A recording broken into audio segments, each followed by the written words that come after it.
The city of Ethanol awoke each day to the steady, omnipresent pulse of countless magical clocks. Their ticking was not merely a measure of passing seconds, but the very heartbeat of the city itself. From the highest spires where gilded timepieces caught the morning light, to the smallest workshops tucked away in narrow alleys, the sound of gears turning and springs unwinding was constant, a symphony of motion that sustained life in this extraordinary place. Elian stood amidst the cavernous workshop of Master Caldor, the revered clockmaker whose hands had crafted many of the city's most intricate timepieces. The air was thick with the scent of oiled metal, warm wood, and faint traces of arcane magic. Light spilled through stained glass windows, casting kaleidoscopic patterns upon the sea of gears, pendulums, and ticking wonders that surrounded him. Elian's hands, smudged with soot and grease, moved deftly as he adjusted the delicate balance of a small pocket watch. His bright eyes flicked between the mechanism and the master's teachings, absorbing every detail with an intensity that belied his youth. "Remember, Elian," Master Caldor's voice was steady and resonant. "Each clock is more than metal and magic. It is a covenant between time and man. We maintain order, lest chaos consume the city." Elian nodded, though his mind wandered. The clocks were magnificent, yes, but he felt something deeper, something almost alive in their steady rhythm. It was as if the clocks whispered secrets just beyond understanding. Sometimes, when the workshop was quiet, he found himself speaking to them softly, as if they might answer back. "Good morning, my friends," he murmured to an ancient grandfather clock, its face etched with runes. "Are you keeping steady today?" A faint click and the soft tick-tick-tick in reply was all the answer he received, yet it comforted him. He traced a finger along the polished wood, feeling the vibrations of the mechanism inside. The rhythm matched his own heartbeat, steady and sure. Outside, the city stirred in harmony with the clocks. Market vendors arranged their wares with practiced efficiency. Children played beneath the watchful gaze of towering clock towers, and citizens moved in time like dancers in a grand ballet choreographed by unseen hands. Yet beneath this surface of order lay a current of unease. Elian had noticed it first as a flicker of discord in the ticking a millisecond to fast here, a pause too long there. Others did not seem to hear it, or perhaps chose to ignore it. Master Caldor dismissed such concerns as the overactive imagination of an apprentice. "The city's clocks have never faltered," he said firmly. "They are the foundation. Questioning them is questioning the very fabric of our existence." But Elian could not shake the feeling that the clocks were more than mere instruments. They were chains, binding the city and its people to something ancient and unyielding. As he worked, he pondered the nature of this hidden power. Was it protection or prison? The day pressed on, with Elian moving from one delicate mechanism to another, his curiosity growing with each tick. His questions remained unspoken, locked away in the quiet moments when he was alone with the clocks. The workshop was a sanctuary, a place where time itself seemed to bend and breathe with life. As twilight descended, casting long shadows through the workshop, Master Caldor gathered the apprentices for the evening ritual. The great central clock tower chimed, its deep tones resonating through stone and steel, marking the passage of another day. "Remember," Caldor intoned, "our craft is sacred. The clocks protect us. Without them, the city would fall into darkness and chaos." Elian's gaze lingered on the slowly turning gears, their polished surfaces gleaming faintly in the dimming light. He felt a stirring within him, a spark of defiance, masked by respect. The city's heart was beating, yes, but for how long? As the apprentices dispersed, Elian remained by the window, watching the shadowed streets where countless clocks ticked in unison. The rhythm was perfect, yet fragile. Somewhere beneath the surface, an ancient secret waited, hidden in the pulse of time itself, and Elian was determined to uncover it. But as the night deepened, a faint, discordant ticking echoed in the distance, a subtle warning that the city's heartbeat might not be as steady as it seemed.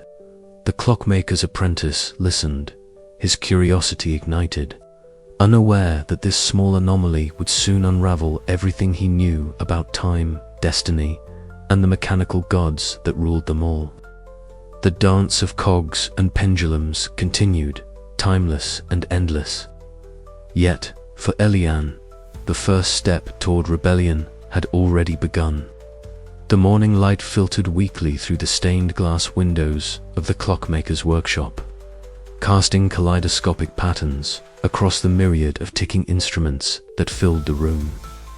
Elian stood hunched over a bench cluttered with gears, springs, and delicate timepieces, his bright eyes narrowed in concentration.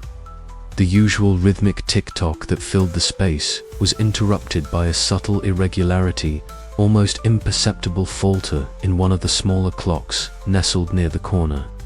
He picked it up carefully, soot-stained fingers tracing the intricate carvings and worn brass casing. The clock's hands hesitated for a fraction of a second before resuming their steady march. Elian's heart quickened. Such a flaw was unheard of in Master Kaldor's workshop, where precision was sacred and every device was maintained with reverence. He placed the clock beside a notebook and began to jot down the exact times at which the irregular ticks occurred, his mind racing with questions. What could cause this? Was it simply a mechanical fault, or something more?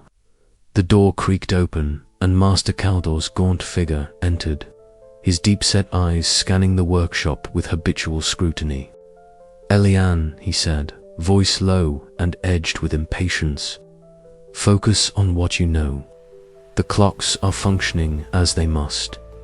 Irregularities are dangerous distractions." Elian swallowed his doubts, but held his gaze. "Master, I thought I saw some inconsistencies in the timing. Perhaps the mechanisms are under strain." Kaldor shook his head slowly. "The city depends on order. The clocks must not falter. Your mind wanders too far." A pang of frustration tightened Elian's chest, but he nodded silently, returning to his work. Yet the seed of doubt had been planted. Later that day, as the sun dipped low and shadows lengthened across the cobbled streets, Elian made his way to the bustling market district. The air rang with the clang of hammers on metal and the murmur of voices bargaining over trinkets and parts. In a narrow alley, Myra waited for him, her dark hair streaked with silver catching the last light. Her eyes were sharp, scanning the crowd nervously. "Elian," she said, her voice barely above a whisper, "something's not right. The city's restless. People talk of strange noises beneath the streets, and the guards are more watchful than ever." Elian frowned, absorbing the weight behind her words. "Do you think it's connected to the clocks?" Myra nodded. "I don't know, but I've been hearing whispers about the curse, about control. The Chronok's grip is tightening." They moved to a quieter corner, voices hushed as distant gears clanked and a soft wind stirred the dust. "I've been experimenting with some new devices," Myra confided, pulling a small, intricate mechanism from her satchel.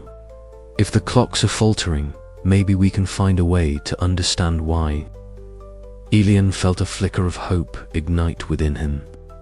Here was an ally, someone who understood the stakes and shared his curiosity. Together, perhaps they could peel back the layers of silence that shrouded the city's true nature. As twilight deepened, the two parted beneath the grand clock towers that loomed like silent sentinels over the city. Their faces were set with determination, but the weight of unseen forces pressed down like the heavy tick of a great heart beneath their feet. The city's pulse was changing, and with it, the fate of all who lived within its enchanted walls. Returning to the workshop, Elian resumed his recordings, each anomaly a whisper, pulling him further from the comfortable certainty of his apprentice days and closer into the tangled web of time's hidden secrets. Somewhere beyond the ticking gears and polished brass, a deeper truth awaited, one that threatened to unravel everything he had ever known. The night deepened, and the clocks ticked on, their echoes a haunting chorus that both beckoned and warned. Elian lay awake, thoughts swirling like the cogs of an unseen machine, wondering what the next heartbeat would bring. The city's perfect order was beginning to crack, and Elian could feel the weight of destiny settling on his shoulders. But even as doubt gnawed at him, a quiet spark of hope remained. The hope that understanding the echoes in the gears could one day set them all free. He did not yet know how far down the rabbit hole the truth would take him, or the dangers that lurked in the shadows of the ticking city. But Elian knew one thing with certainty: the time for questions had come, and he was ready to seek the answers, no matter the cost. Outside, the clocks chimed the hour, their voices ringing through the night like a solemn vow. Time waits for no one, and neither would Elian. Elian's footsteps echoed softly against the cold stone floor as he approached the massive iron door of the forbidden archives.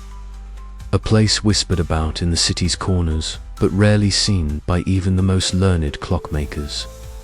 The air grew heavier here, thick with the scent of old parchment, oil, and a faint metallic temph that seemed to hum in harmony with the distant ticking of countless unseen clocks. His heart beat in time with that rhythm, a steady pulse that both comforted and unnerved him. He paused, feeling the weight of the moment.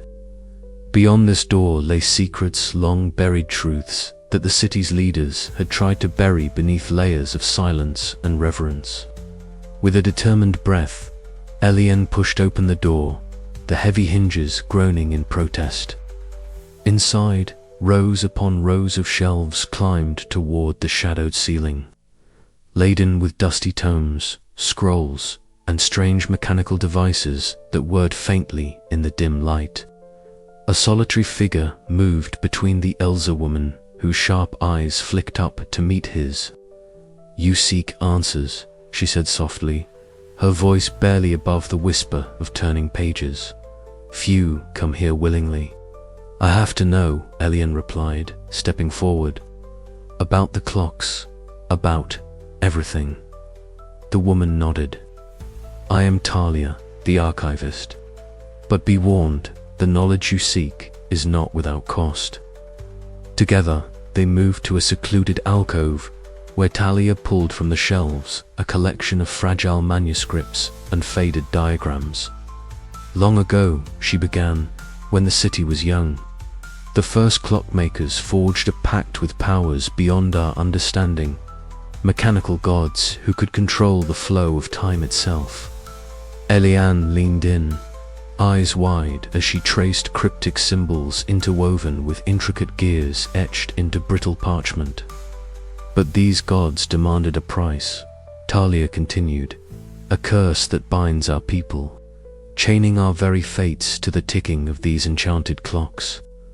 The revelation struck Elian like a thunderclap. Every tick, every tock that had once seemed a comforting heartbeat now felt like a chain tightening around the city's soul. "Why has no one told me this before?" Elian asked, voice barely steady. "Because to know is to be marked," Talia said, glancing around nervously. "The Chronarch watches closely. He will not tolerate those who challenge the order he enforces." Elian's mind raced. The apprentice clockmaker who once revered the clocks now saw them as shackles. The city, vibrant and alive, was in truth a prison of time, its people trapped by a destiny crafted by unseen hands. For hours, they pored over the texts, piecing together fragments of history and myth. Elian learned of ancient rituals, of the first sacrifices made to bind the mechanical gods to the city's fate. He saw illustrations of clockwork beings towering, majestic, and terrifying, whose gaze could pierce the veil of time itself. As dawn approached, Elian felt the burden of knowledge settle deep within him. He thanked Talia, who pressed a small, worn key into his palm. "This opens a chamber beneath the city," she whispered. "There lies more truth and more danger." Stepping out into the awakening city, Elian's gaze lingered on the countless clocks adorning every wall and tower. The steady ticking no longer comforted him. It was a counting down, a reminder that time was both a gift and a cage. His journey had only just begun. Yet, as the first light of morning cast long shadows across the cobblestones, Elian knew that the path ahead was fraught with peril. The deeper he delved into the city's secrets, the more he risked drawing the ire of the Chronarch and the mechanical gods themselves. But the truth was a flame he could not extinguish, and with each heartbeat synchronized to the ticking clocks, his resolve hardened. Would he dare to unravel the threads of destiny woven into the city's very foundation? And if he did, what price would he pay, not just for himself, but for all who called this city home? The whispers of the past had spoken. Elian was listening. The morning mist clung to the narrow streets of the city like a silken shroud, softening the sharp edges of the towering clock towers and the labyrinthine alleys below. Elian wiped his soot-streaked hands on his worn apron, the faint metallic scent of oil and dust lingering in the air. The workshop, a cramped room filled with countless ticking devices, seemed alive, each clock a heartbeat in the city's vast, mechanical organism. A sudden, heavy knock broke the rhythmic ticking, resonating through the wooden door. Elian's heart stuttered, a faint tremor betraying his calm exterior. The door swung open with a creak, revealing Captain Joran, the city guard's imposing figure, broad-shouldered and clad in the dark uniform emblazoned with the clockwork emblem of the Chronox authority. Joran's weathered face was carved by years of duty and unyielding discipline. "Apprentice Elian," Joran intoned, his voice low but carrying the weight of command. "We've had reports of irregularities in your section. An inspection is warranted." Elian nodded, swallowing the lump in his throat. "Of course, Captain. Please, look around." The captain stepped inside, his gaze sharp, sweeping over the cluttered benches, the intricate gears scattered like fallen leaves, and the myriad clocks that lined the walls. Each tick and tock seemed louder in the charged silence, as if the very air was holding its breath. Joran's eyes narrowed as he approached a peculiar clock, its hands jittering erratically. "This one," he said, tapping the glass face, "is out of sync. A dangerous flaw." His voice was stern, yet there was an undercurrent of something else: expectation, perhaps suspicion. Elian swallowed his unease. "I noticed it this morning. I'm working on recalibrating it." "Good," Joran replied, though his tone was laced with warning. "Remember, apprentice, these clocks are the backbone of our city. Their order is law. Any deviation threatens not just time, but our very existence." The words hung heavy between them. Elian felt the weight of loyalty pressing down on his shoulders, the invisible chains tightening. Outside, the steady clatter of clockwork sentinels echoed through the streets. Their towering forms, wrought from gleaming brass and interlocking gears, moved with eerie precision. Blue magical light pulsed faintly from their core, casting a cold glow on the cobblestones below. Citizens hurried past, eyes lowered, their steps hurried and cautious. The sentinels were not just protectors, they were enforcers of the Chronox will, reminders that order came at a price. Returning his attention to Joran, Eliane felt a flicker of defiance amid his growing doubts. "Captain, have you ever wondered if these clocks, if the order they enforce might be more prison than protection?" Joran's gaze hardened, and he took a step closer, lowering his voice. "Curiosity is a dangerous thing here, Eliane. The Chronarch's laws exist for a reason. Without them, this city would fall into chaos." "But at what cost?" Eliane whispered, the question trembling on his lips. The captain's eyes darkened as he studied the young apprentice. "Beware, Eliane. Questioning the order is the first step toward rebellion. And rebellion is a path that few survive." A silence settled between them, thick and suffocating. Then, with a nod, Joran turned and strode toward the door. As he left, the faint clinking of his armor melded with the distant ticking of countless clocks, a haunting symphony of control and constraint. Alone, Eliane's gaze drifted to a nearby clock, its gears turning with steady resolve. He reached out, fingers brushing the cold metal, and whispered, "What lies beneath your ticking heart?" The clock seemed to pulse in response, its steady rhythm both a comfort and a reminder of the invisible chains that bound the city and, perhaps, himself. As the sun climbed higher, shadows lengthened and intertwined with the city's machinery. Outside, the clockwork sentinels resumed their patrol, their glowing eyes scanning for dissent. Eliane knew that every moment spent questioning the order brought him closer to danger, yet the seed of doubt had been planted, and with it, the fragile hope for freedom stirred within his heart. The workshop door creaked softly as it closed, leaving Eliane alone with the ticking of time and the shadows of the Chronarch. He breathed deeply, steeling himself for the path ahead. The dance between obedience and rebellion had begun, and the city held its breath, waiting for the first move. But what would that move be? And would it be enough to shatter the chains of time? The question lingered, echoing in the silent spaces between ticks, as Eliane prepared to step into the unknown. The workshop was cloaked in the muted glow of twilight, the air thick with the scent of oil and aged wood. Eliane sat hunched over the battered remains of a timepiece, its broken face cracked like fractured glass, reflecting shards of his past. The device was unlike any he had seen before on it, yet marred by neglect and the passage of years. This was no ordinary clock. It was the last tangible connection to his parents, lost in a mysterious accident that haunted his every waking thought. His soot-smudged fingers trembled as he lifted the delicate mechanism, feeling the weight of secrets it held. The rhythmic ticking of the countless clocks lining the workshop walls seemed to sync with his heartbeat, a steady reminder of the relentless march of time that had taken so much from him. Yet beneath the sorrow, a fierce determination burned bright within Eliane's eyes. He would uncover the truth, no matter the cost. A soft footstep interrupted the quiet.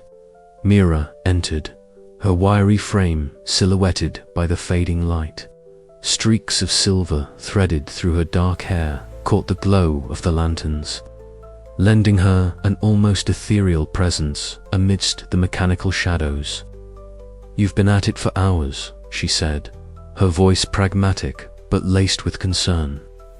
"This thing, it's not like the others we fix." Eliane looked up, a flicker of hope sparking in his gaze. "It belonged to my parents," he whispered. "I have to know what really happened." Mira nodded, stepping closer to the workbench. "Then let's see what secrets it holds." Together, they bent over the broken timepiece. Mira's hands were steady and sure, her tinkerer's instinct guiding her as she carefully removed the shattered glass and cleaned the intricate gears beneath. The device was more complex than any clock they had encountered, layered with hidden mechanisms and arcane symbols etched faintly into its brass casing. Hours passed like minutes as they worked in near silence, punctuated only by the soft clicks and whirs of their tools. Mira's eyes narrowed with concentration, her fingers deftly fitting the fractured gears back into place. "There," she said softly, tightening a tiny screw that seemed to awaken the heart of the mechanism. A faint hum began to fill the room, growing steadily as the timepiece pulsed with a pale, magical light. Elian's breath caught as the broken clock's face shimmered, revealing delicate inscriptions hidden beneath the surface symbols of ancient origin that glowed with an otherworldly energy. These markings," Elian murmured, tracing the glowing lines with reverent fingers. "They speak of the mechanical gods." Myra's eyes widened. "Then this isn't just a clock, it's a key." A sudden chill swept through the workshop as the weight of their discovery settled between them. The mechanical gods, beings of myth and machinery whispered about in forbidden tales, were no longer distant legends. They were entwined with Elian's past, with the curse that shackled the city's every breath. Elian clenched the timepiece tightly, a surge of grief and purpose flooding his veins. "If these gods hold the city's fate in their gears," he said, voice steady despite the storm within, "then I must find a way to dismantle their hold." Myra placed a reassuring hand on his shoulder. "And I'll be with you every step of the way." Outside, the city's clocks continued their eternal ticking, oblivious to the quiet rebellion igniting in a small, soot-streaked workshop. The path ahead was fraught with danger, but for the first time, Elian felt the stirrings of hope, a chance to break free from the chains of fate and reshape the very essence of time itself. But as shadows lengthened and the night deepened, a distant echo stirred in the gears of the city, a warning that the mechanical gods were watching, and the cost of defiance would be greater than Elian could yet imagine. The broken timepiece now whole in his hands, Elian knew the journey was only beginning, and with every tick, the city's heartbeat quickened, pulsing with the promise and peril of the future to come.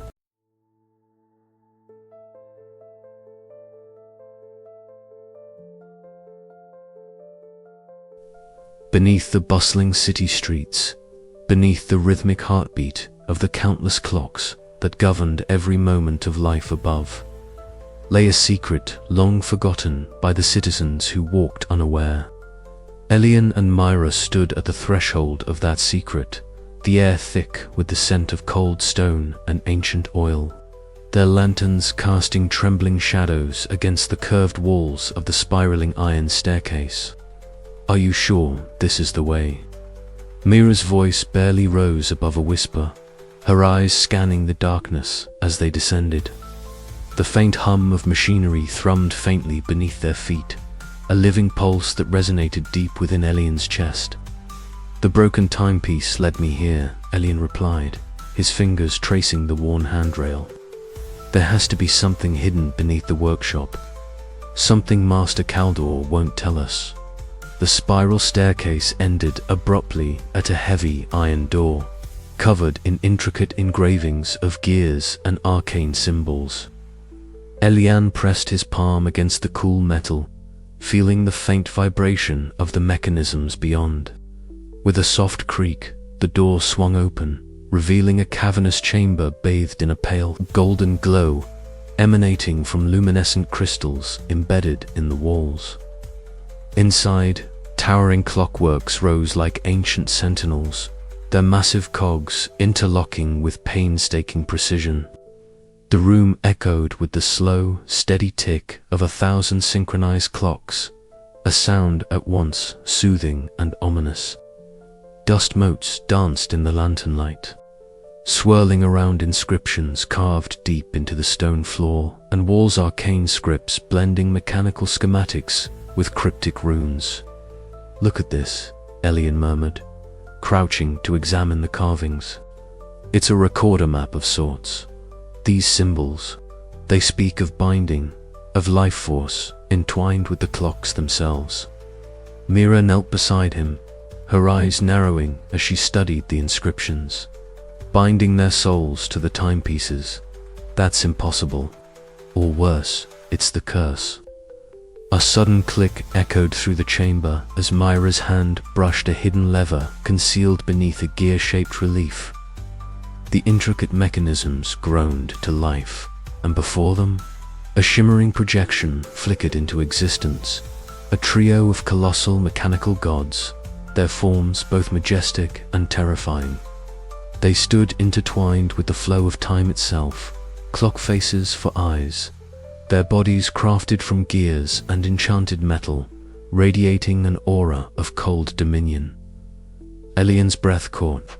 These must be the entities controlling the flow of time, the ones who hold the curse in place. Myra's gaze hardened. If the city's life force is bound to them, then breaking the curse won't just stop the clocks, it could unravel everything. The chamber trembled faintly, as if reacting to their presence, the ticking accelerating into a frantic heartbeat. Outside, the city's clocks seemed to respond, their chimes growing louder, more urgent. "We can't ignore this," Elian said, standing tall despite the weight pressing on his shoulders. "This is what we've been searching for. The truth. But at what cost?" Mira asked softly, her voice tinged with fear. "If we pull these threads, the city might collapse." Elian looked toward the projection again, the mechanical god's eyes glowing with an intensity that spoke of eternal vigilance and unyielding order. The ancient curse was no mere legend, it was a binding contract, a prison forged from the very essence of time. Yet, beneath the dread, a spark of hope flickered within him. If the curse could be broken, if the chains that held their fates could be shattered, then perhaps the city could breathe free for the first time in centuries. "We have to try," he said firmly. "For the people, for the future." Mira nodded, determination replacing doubt. Together, they began to document everything, the inscriptions, the mechanisms, the secrets of the chamber. Each revelation deepened their understanding and tightened the bonds of their resolve. As they prepared to leave, Elian cast one last glance at the glowing forms of the mechanical gods, feeling the weight of destiny settle heavily on his shoulders. "The path ahead is dark," he murmured, "but we must walk it." The door closed behind them with a resolute thud, sealing away the chamber once more, but the knowledge they carried could no longer be hidden. The city's fragile balance had been irrevocably disturbed, and the hour of reckoning was fast approaching. Outside, the steady ticking of the clocks continued, but beneath the surface, time itself had begun to shift. The workshop lay shrouded in the muted glow of twilight, the heavy scent of oil and metal hanging in the air like a tangible presence. Elian stood near the great workbench, his fingers deftly tracing the intricate gears of a half-disassembled clockwork mechanism. The soft ticking of dozens of clocks filled the room, each beat a heartbeat of the city itself. Yet, beneath this rhythm, an undercurrent of unease stirred deep within him. Footsteps echoed softly against the stone floor, deliberate and measured. Elian looked up to see Master Kaldor entering, his tall figure casting a long shadow across the scattered tools and cogs. The older man's face was a map of time itself, fetched with lines of wear, worry, and years of unwavering duty. His deep-set eyes, sharp and unyielding, fixed on Elian with an intensity that made the young apprentice's skin prickle. "Elian," Kaldor began, his voice low and gravelly, "we need to speak." Elian's heart quickened, a mixture of anticipation and dread tightening in his chest. He nodded silently, setting aside the delicate timepiece as Kaldor approached the bench. The master's gaze swept across the workshop, lingering on the myriad mechanisms that powered the city, each one a testament to their craft and the fragile order they upheld. "You've been digging where you shouldn't," Caldor said, his tone grave but tempered with a hint of sorrow. The city's clocks are not mere machines. They are the pillars of our existence. To tamper with them lightly is to invite chaos. Elian swallowed hard, meeting the older man's eyes. I only seek to understand, he replied, voice steady despite the turmoil inside. There are irregularities, patterns that don't fit. I believe the clocks hold secrets we cannot ignore. Caldor's expression tightened. Secrets, yes. But some knowledge carries a price. I have lived long enough to see what happens when that price is paid without caution. He stepped closer, lowering his voice to a whisper that seemed to echo in the stillness. The curse that binds us is not an enemy easily defeated. It is a delicate balance, one maintained through sacrifice and vigilance. You must choose your path carefully, Ellie. To challenge the order is to risk everything we've built. The elder's eyes softened momentarily, revealing the weight of his own burden. I was once like you, curious, hopeful, but the deeper one delves, the more one understands how easily the threads of fate can unravel. Elian's gaze dropped to the timepiece in his hands. The broken gears, the faint inscriptions hinting at mechanical gods, it all called to him louder than ever. I cannot ignore what I've found. If the clocks are chains, then we must break them. Caldor's sigh was heavy, almost a surrender. And yet, to break them is to risk the collapse of all we hold dear. A long silence stretched between them, punctuated only by the steady tick of the clocks. Then, with a sudden sharpness, Caldor's voice cut through the quiet. Be warned, Elian, there are forces that will not hesitate to use betrayal as a weapon to protect the status quo. Even those closest to you may turn.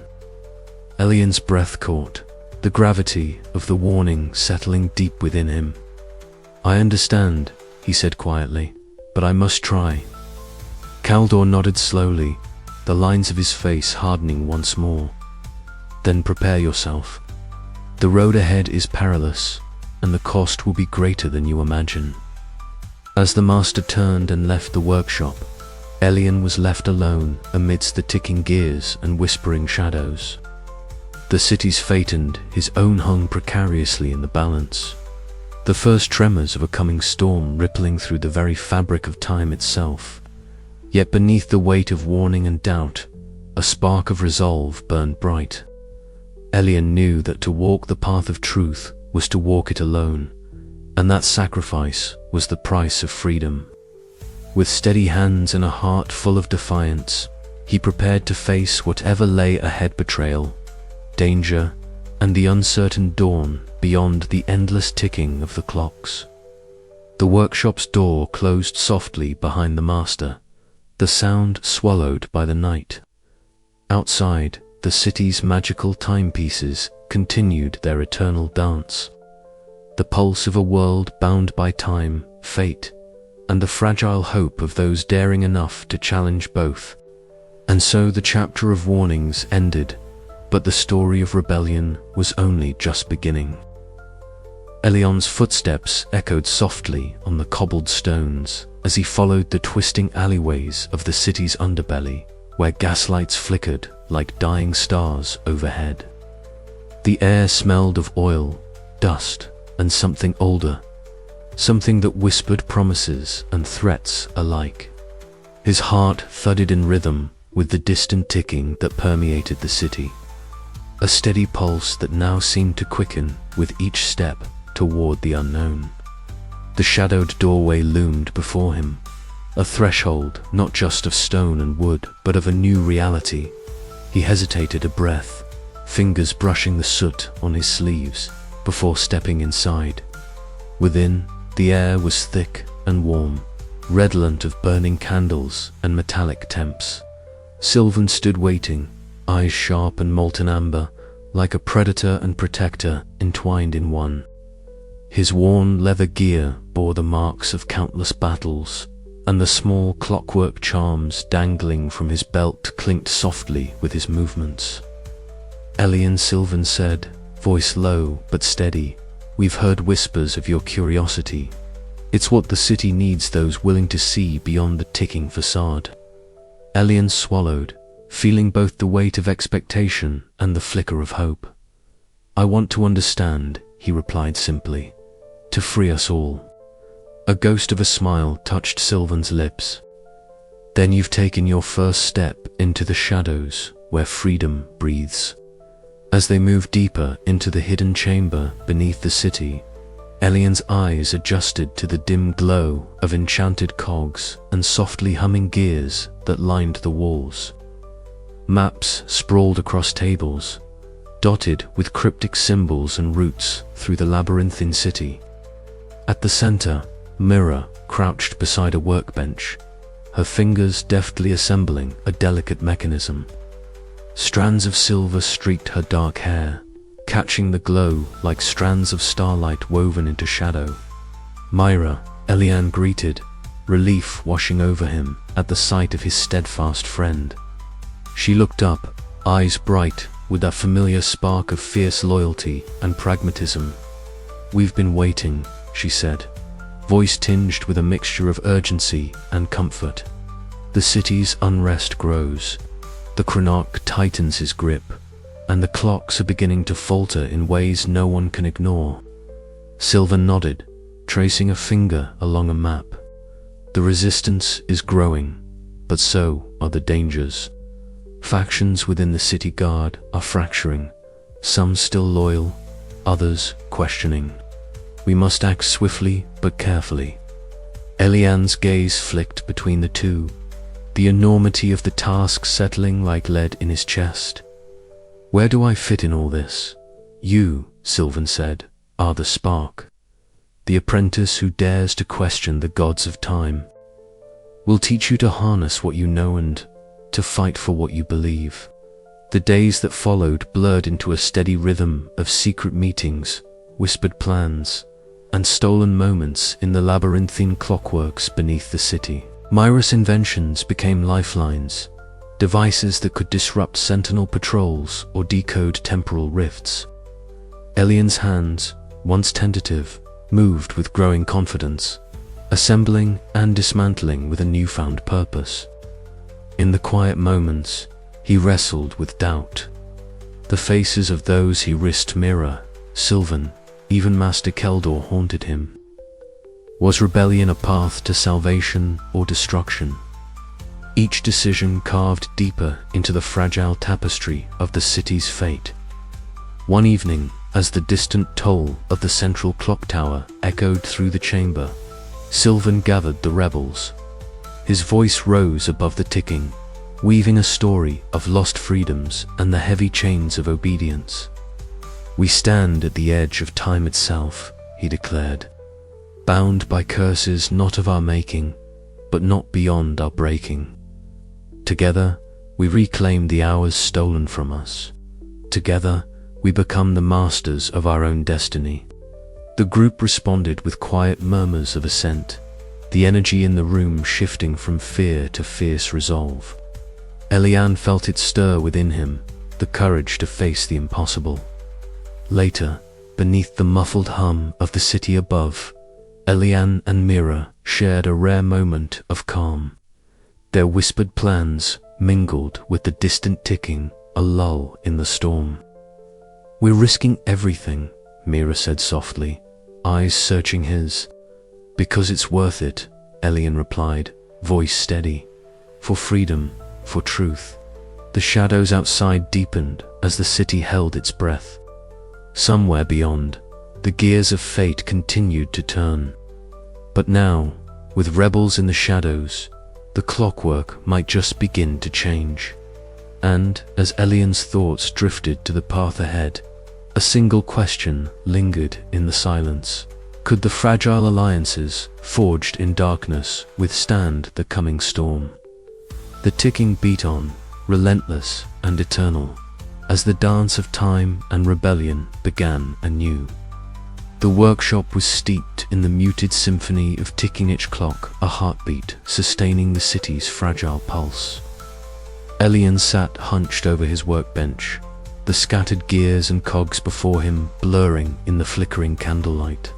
His soot-smudged hands trembled as he held a delicate escapement mechanism, the tiny parts whispering secrets of time itself. Yet tonight, all the precision and order felt like a cage tightening around his chest. He sighed, lowering the gear to the wooden surface. The question that haunted him was no longer about the clocks or the curse.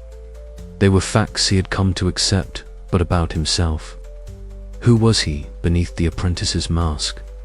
Was he the obedient student, the faithful servant of Master Kaldor's teachings? Or was he the rebel whispering of freedom, the spark kindled in the shadows of the city's winding alleys? Elian. The voice broke through his reverie. Mira stepped into the dim room, her dark hair streaked with silver strands that caught the candlelight. Her eyes, sharp and fierce, scanned the cluttered workbench. "You're still here," she said, a hint of both concern and admiration in her tone. "You should rest." He shook his head, managing a faint smile. "Rest feels like surrender these days." Myra approached, pulling a small, intricate device from her bag. It shimmered faintly, infused with the slow pulse of forbidden clockwork magic. "This might help," she said, her voice dropping to a whisper, "but it's dangerous.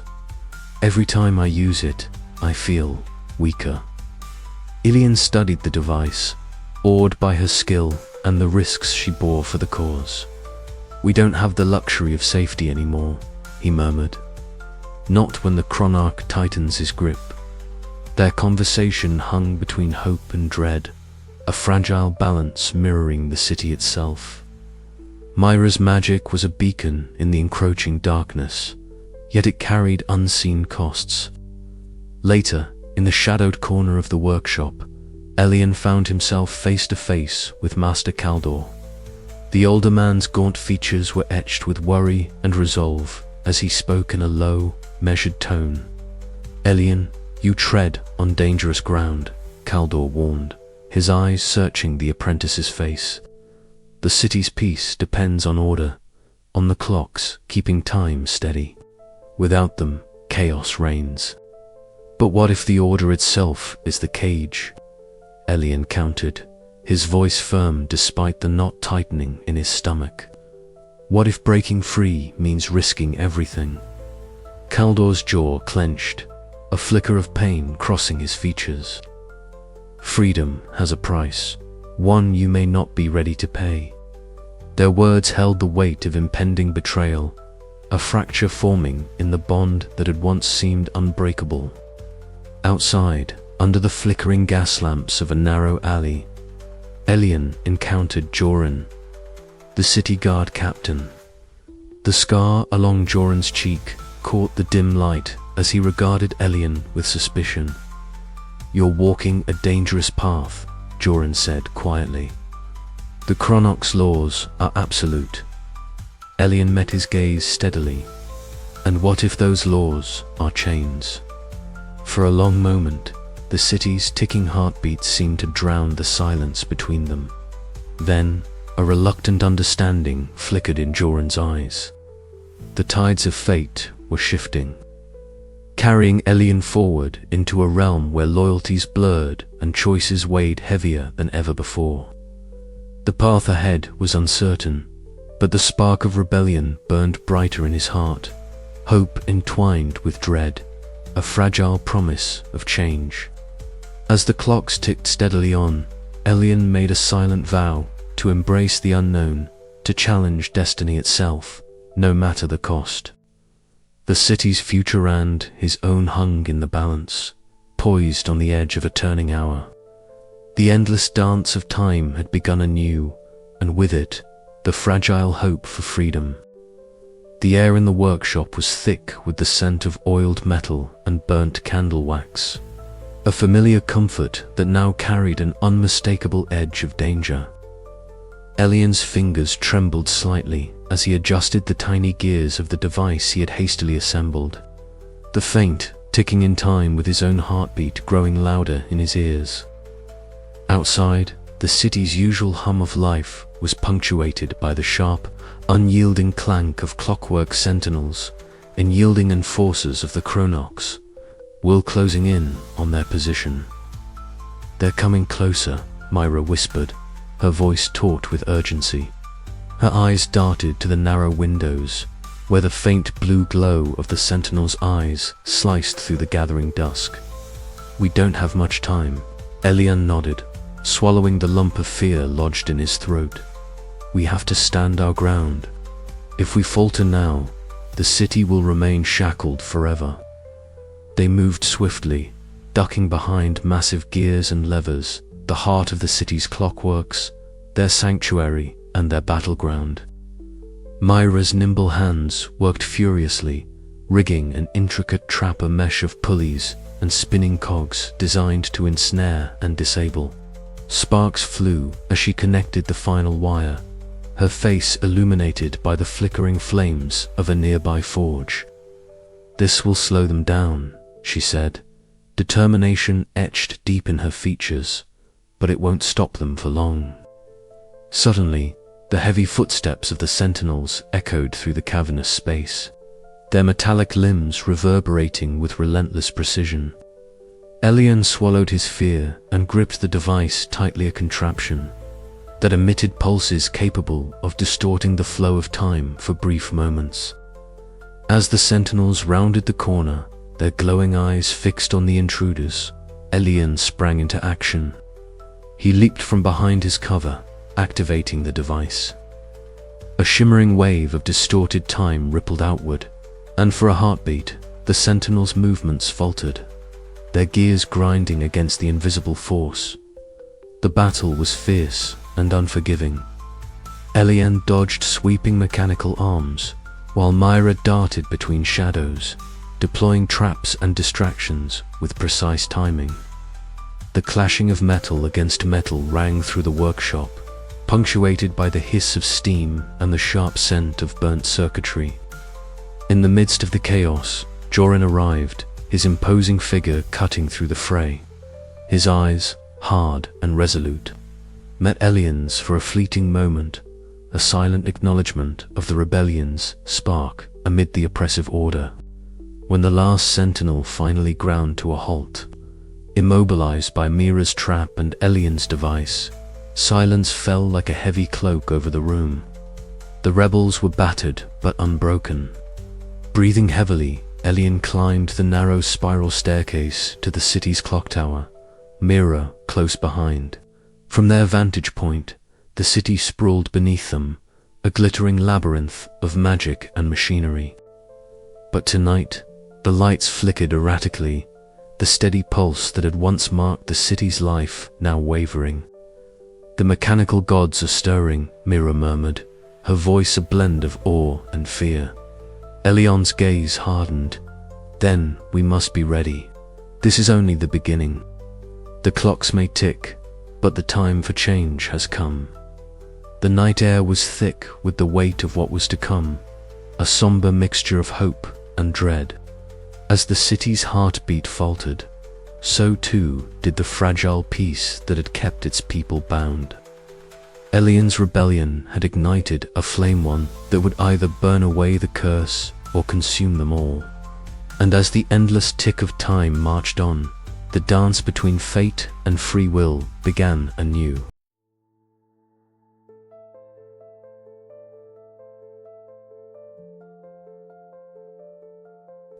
Beneath the heavy stone arches of the forbidden archives, the air hung thick with the scent of aged parchment and the faint metallic tang of ancient gears long since silenced. Elian moved carefully, his fingers grazing the spines of countless tomes as if coaxing secrets from their dusty slumber. The golden light filtering through narrow windows caught on motes of dust, scattering them like tiny stars suspended in the cavernous room. He paused before a leather-bound volume, its cover cracked and worn, embossed with symbols that shimmered faintly in the light. the emblem of the mechanical gods. "This is it," Eliane whispered to Myra, who stood beside him, her eyes sharp and alert as always. "The history we've searched for." Talia, the archivist, adjusted her spectacles and stepped closer, her voice low but steady. "These pages tell a tale few remember of gods who were once craftsmen, much like your master Eliane. Mortal men who dared to reach beyond the bounds of time and flesh." Eliane's eyes flickered over the faded script, his mind racing to grasp the implications. But how could mortals become gods? They forged pacts with primal forces, binding their souls to intricate machines. Talia explained, her fingers tracing diagrams of clockwork constructs entwined with ethereal chains. In doing so, they gained immortality and power over time itself, but at a terrible cost. They became both protectors of the city's rhythm and prisoners of the very curse they helped create. The revelation settled over Eliane like a cold tide. The mechanical gods were not mere symbols or distant myths. They were beings caught in an eternal struggle between duty and bondage. The clocks that ticked in every home, the heartbeat of the city itself, were manifestations of this paradox. Myra knelt beside a broken clockwork relic she had brought from their last expedition beneath the city. With practiced hands, she pried open the delicate casing, revealing a labyrinth of gears and tiny inscriptions etched with uncanny precision. "Look here," she said, pointing to a sequence of symbols that glowed faintly under her touch. "These inscriptions suggest the gods have weaknesses, hidden vulnerabilities encoded within their creation." Eliane leaned in, hope flickering anew. "If we can find those weaknesses, perhaps we can undo the curse without destroying the balance." Talia regarded them both with a somber smile. "The path is perilous. To challenge the mechanical gods is to challenge time itself, but knowledge is the first step toward freedom." They spent hours poring over texts and artifacts, each discovery weaving a richer tapestry of the city's origins. The mechanical gods, it seemed, were once revered craftsmen who sacrificed their humanity to uphold the flow of time, forever intertwined with the magical timepieces that sustained the city. But their power was a prison, enforcing a curse that bound every citizen in chains of destiny. As the day waned, Eliane found himself drawn to a massive mural painted on the far wall, a sweeping depiction of the mechanical gods towering above the city, their faces majestic yet sorrowful, eyes glowing with an eternal light. It was a haunting image that captured the duality of their existence, guardians of order, jailers of fate. He reached out, fingertips brushing the cold stone beneath the painting. "If they are prisoners as well," he murmured, "then perhaps there is a way to free them, and us all." Myra's voice broke the silence. "We need to prepare. The Chronarch will not take kindly to this knowledge." The weight of their discovery pressed heavily on Eliane's shoulders, but beneath it stirred a fierce resolve. The secrets of the mechanical gods had been unveiled, and with them, the possibility of breaking the chains that bound the city. Yet, with every revelation came greater danger, and the shadow of the coming battle loomed ever closer. As Eliane closed the ancient tome, a whispered tick echoed softly through the archives, as if the very heartbeat of the city acknowledged their newfound hope and the storm that was to come. But would the delicate balance hold, or would the unraveling of time itself be the price of their rebellion? The answer lay beyond the turning of the next hour. The city awoke that morning not to the familiar, soothing cadence of synchronized clocks, but to a fractured symphony of disarrayed, ticking and chimes that warbled through the streets like a broken melody. Eliane stood at the edge of the market square, his gaze fixed on a peculiar scene unfolding before him. A merchant stall, usually vibrant with the gleam of polished trinkets and the murmur of barter now shimmered in and out of clarity. The wares flickered between pristine and cracked states in rapid succession, as though caught in the grip of some unseen force tugging on the threads of reality itself. Around the merchant, customers froze mid-gesture, suspended awkwardly between moments, their expressions caught in a tense mixture of surprise and unease. A ripple passed through the crowd, a collective shudder as the very air seemed to warp and pulse. Shadows stretched unnaturally long, then snapped back like the recoil of a tightly wound spring, distorting the familiar geometry of the city's cobbled streets and towering spires. Elian's heart thudded with a growing sense of dread. He knew this was no ordinary malfunction. The curse that bound the city to its enchanted clocks was tightening its grasp, and the consequences were spilling beyond the confines of hidden chambers and whispered secrets. "Look at that," Mira whispered, her voice taut with concern as she pointed to a sundial that cast a moving shadow at odds with the sun's path. Her dark hair, streaked with silver from nights spent toiling over forbidden mechanisms, caught the flickering light. "Time itself is breaking." Elian nodded, his soot-smudged hands clenched tightly. "We have to fix it before the fractures become irreparable." Inside the clockmaker's workshop, the heart of the city's timekeeping, the tension was palpable. The massive wall clock, a marvel of intricate gears and glowing runes, spun uncontrollably. Its hands whirled backward in frantic circles before jerking forward again, as if caught in a maddening dance against the natural order. Each erratic tick resonated through the room like the pounding of a drum heralding a coming storm. Elian crouched before the clock, sweat beating on his brow as he adjusted a delicate gear with trembling fingers. "Steady, steady," he murmured, the words barely audible over the cacophony of ticking. The air around him thrummed with a dissonant energy, warping the shadows and making the brass and steel of the mechanisms shimmer and blur. "You can't fix this by patching gears," Master Kaldor's voice cut through the chaos. The older man's gaunt face was drawn tight with worry, his silver hair tied back in a precise knot. "The very flow of time is corrupted. The curse is not a simple fault in a machine." Elian looked up, meeting his mentor's deep-set eyes. "Then what do we do?" Kaldor sighed, the weight of generations pressing down upon him. "We prepare for what's coming. The city's fate is no longer in our hands alone." Elsewhere, atop the ancient city walls, Myra surveyed the horizon. The sun hung low, its light fractured like stained glass through a mist that seemed to ripple with temporal distortion. Bells tolled from distant towers, their tones discordant and echoing in waves that stretched and folded upon themselves. The sky flickered in rhythm with the broken hourglass of the city's time. "This isn't just about the clocks anymore," Myra said quietly, her gaze steely despite the fear gnawing at her. "It's the entire weave of time unraveling." Back in the workshop, the ticking of dozens of clocks grew increasingly erratic, creating a symphony of instability that filled the air.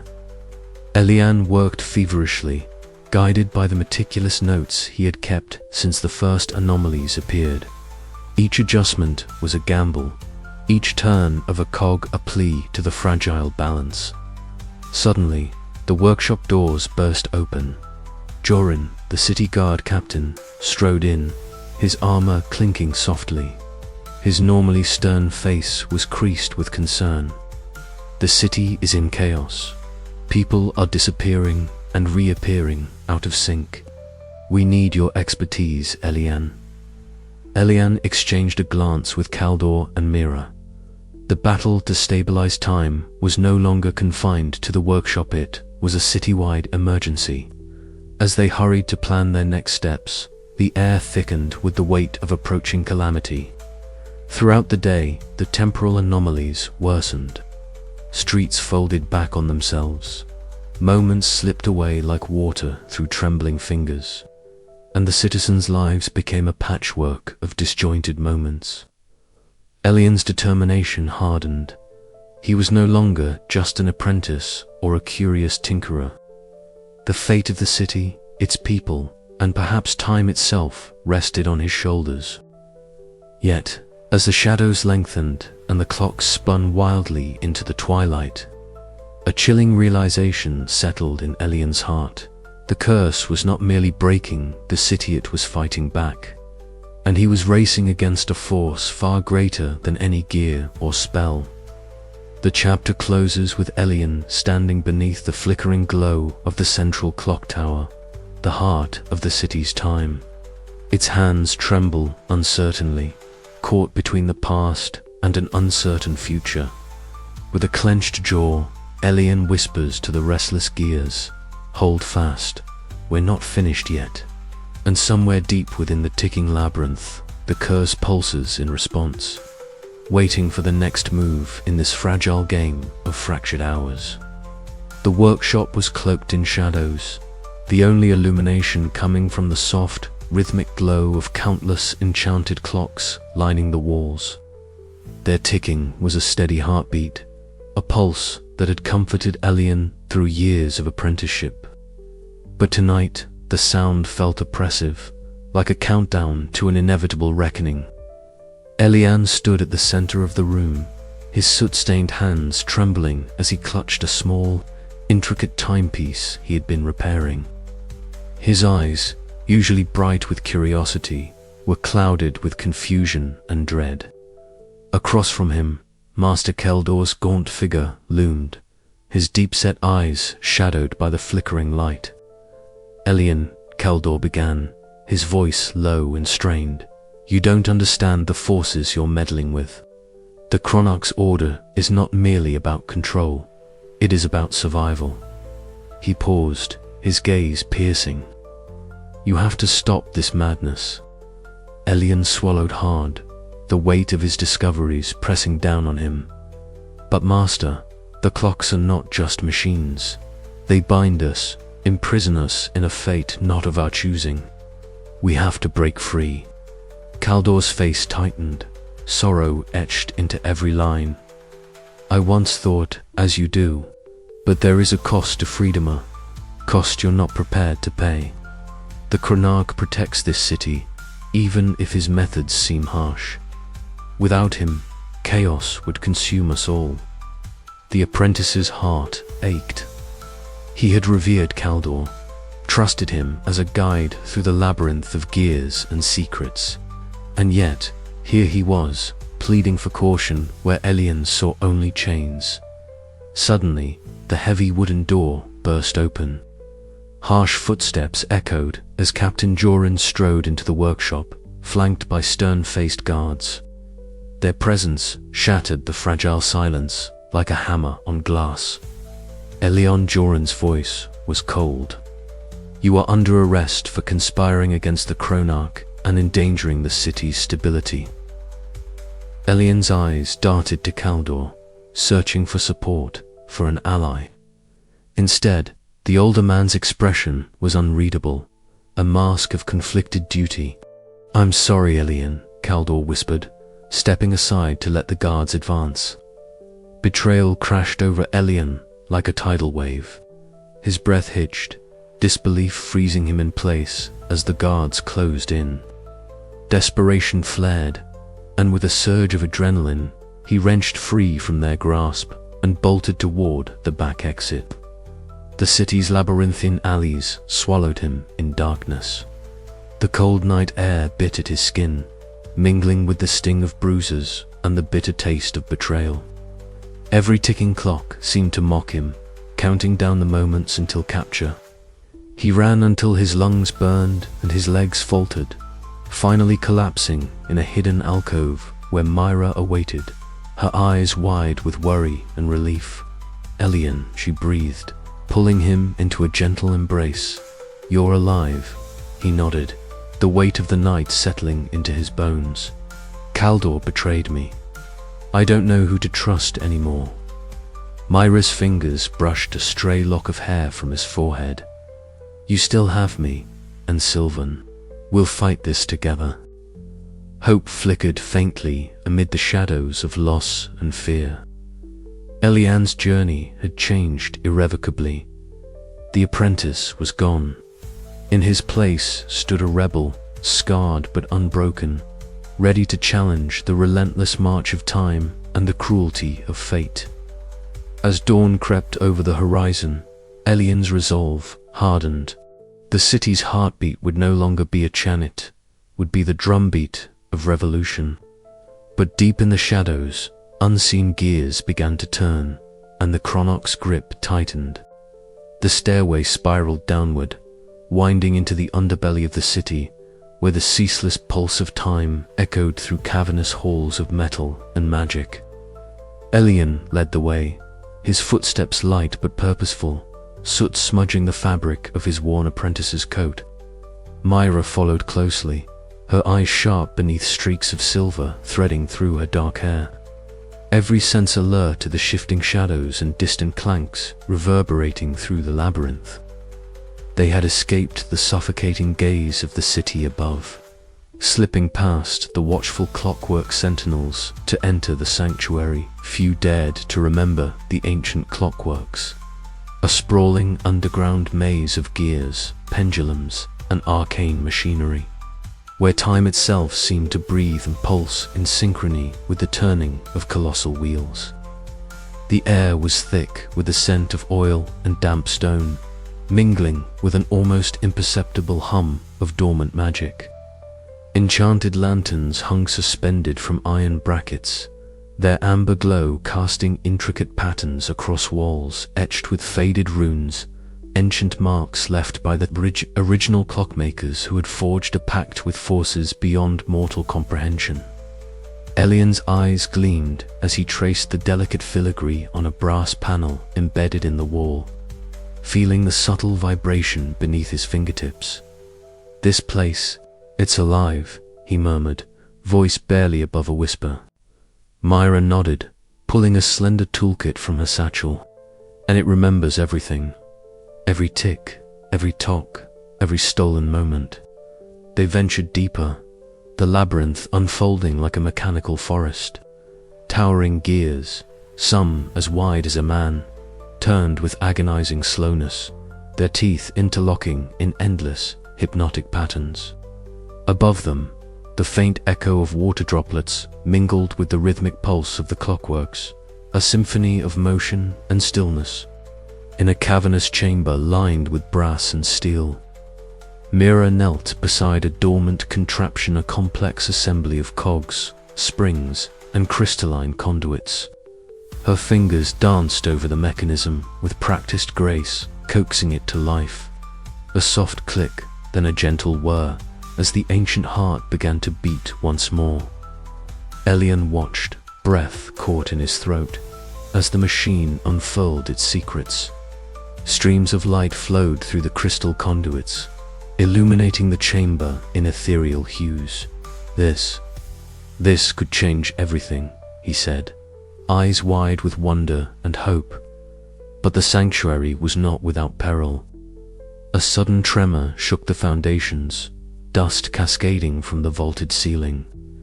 Distant footsteps pounded a patrol of clockwork sentinels, their relentless march a reminder of the chronoc's ever-watchful presence. Myra's expression hardened. "We don't have much time." Together, they navigated the twisting corridors, evading shadows that seemed to stretch and flicker with unnatural life. The weight of the city's fate pressed upon them, mingling with the thrill of discovery and the sting of impending conflict. Before they departed, Elian paused beside an ancient clock embedded in the wall, its hands frozen yet ticking faintly in the silence. He pressed a palm to its face, feeling the pulse beneath the metal heartbeat intertwined with his own. "We're not alone," he whispered. "The clock remembers us, and it waits." With renewed resolve, they ascended from the depths, the sanctuary behind them a beacon of hope and a crucible of secrets. The war for time had only just begun, and the gears of destiny were turning inexorably toward the inevitable clash with the Chronok.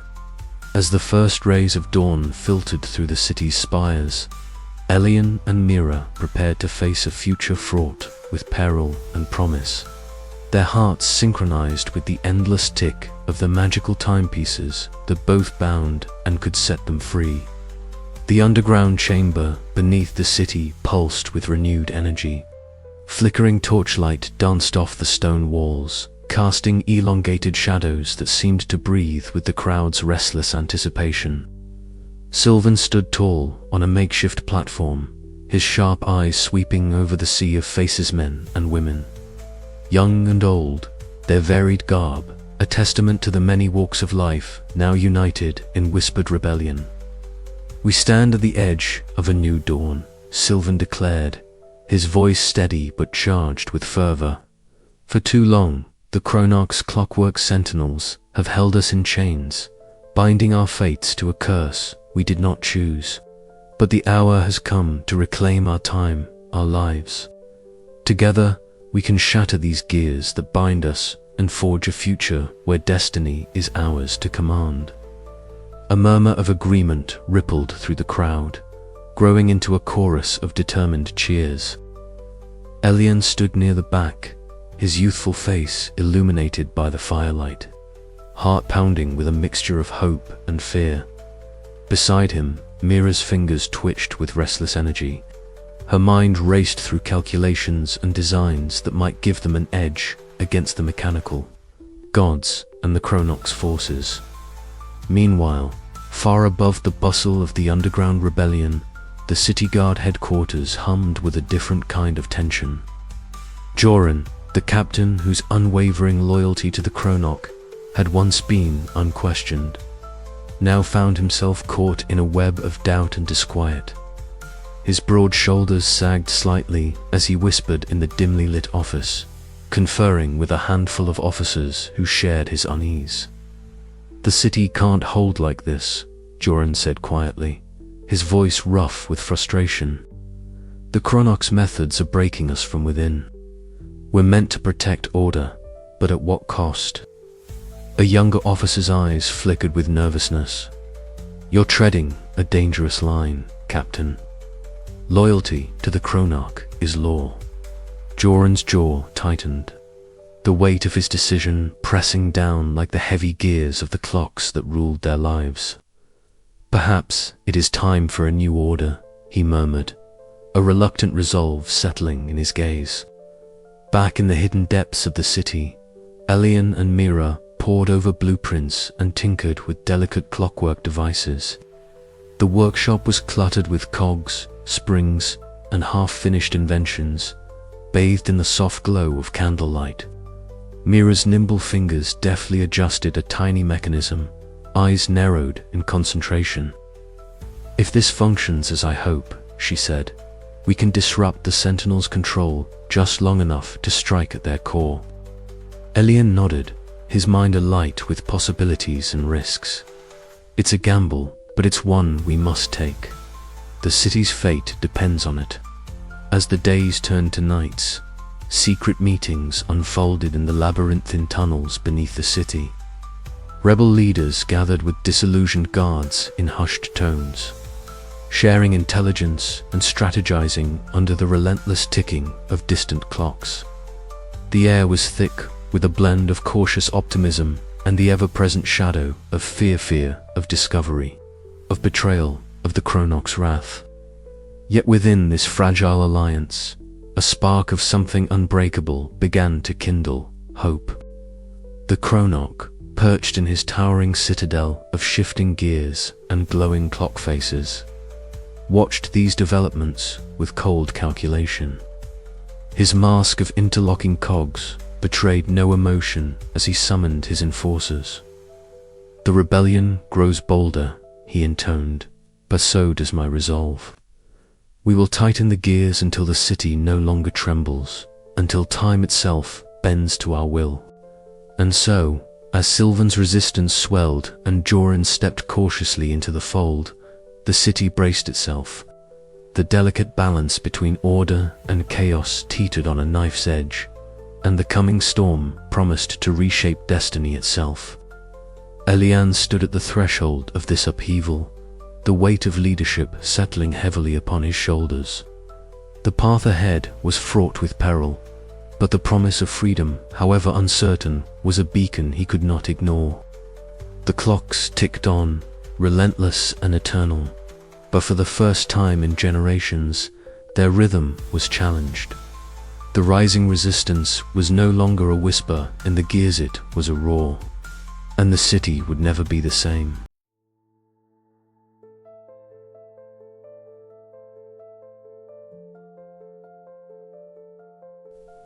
The workshop was cloaked in a muted symphony of ticking clocks, each one humming a steady, hypnotic rhythm that seemed to pulse with the very heartbeat of the city. Elian sat hunched over a cluttered bench, soot-smudged hands clasping a small, intricate gear that refused to turn. The soft glow of oil lamps cast long shadows across the worn wood and scattered blueprints, enveloping the room in a fragile warmth that barely held back the chill of the night outside. The weight of countless clocks around him was more than mechanical, it was a crushing burden of fate, a constant reminder of the curse binding the city and its people.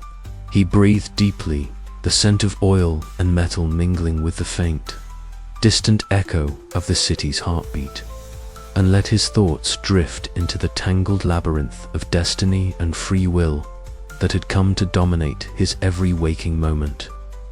For so long, Elian had believed in the sanctity of the clocks, in the order and balance they promised. Yet now, with every anomaly he recorded and every secret he uncovered, that belief was unraveling. The threads of time were not as fixed as the elders had claimed, but neither were they wholly his to command. Somewhere between the relentless march of destiny and the flickering flame of choice, he had to find his place. The heavy silence was broken by the sudden creak of the workshop door swinging open. Mira stepped inside, her dark eyes sharp and restless, streaks of silver in her hair catching the lamplight as she moved with purposeful urgency.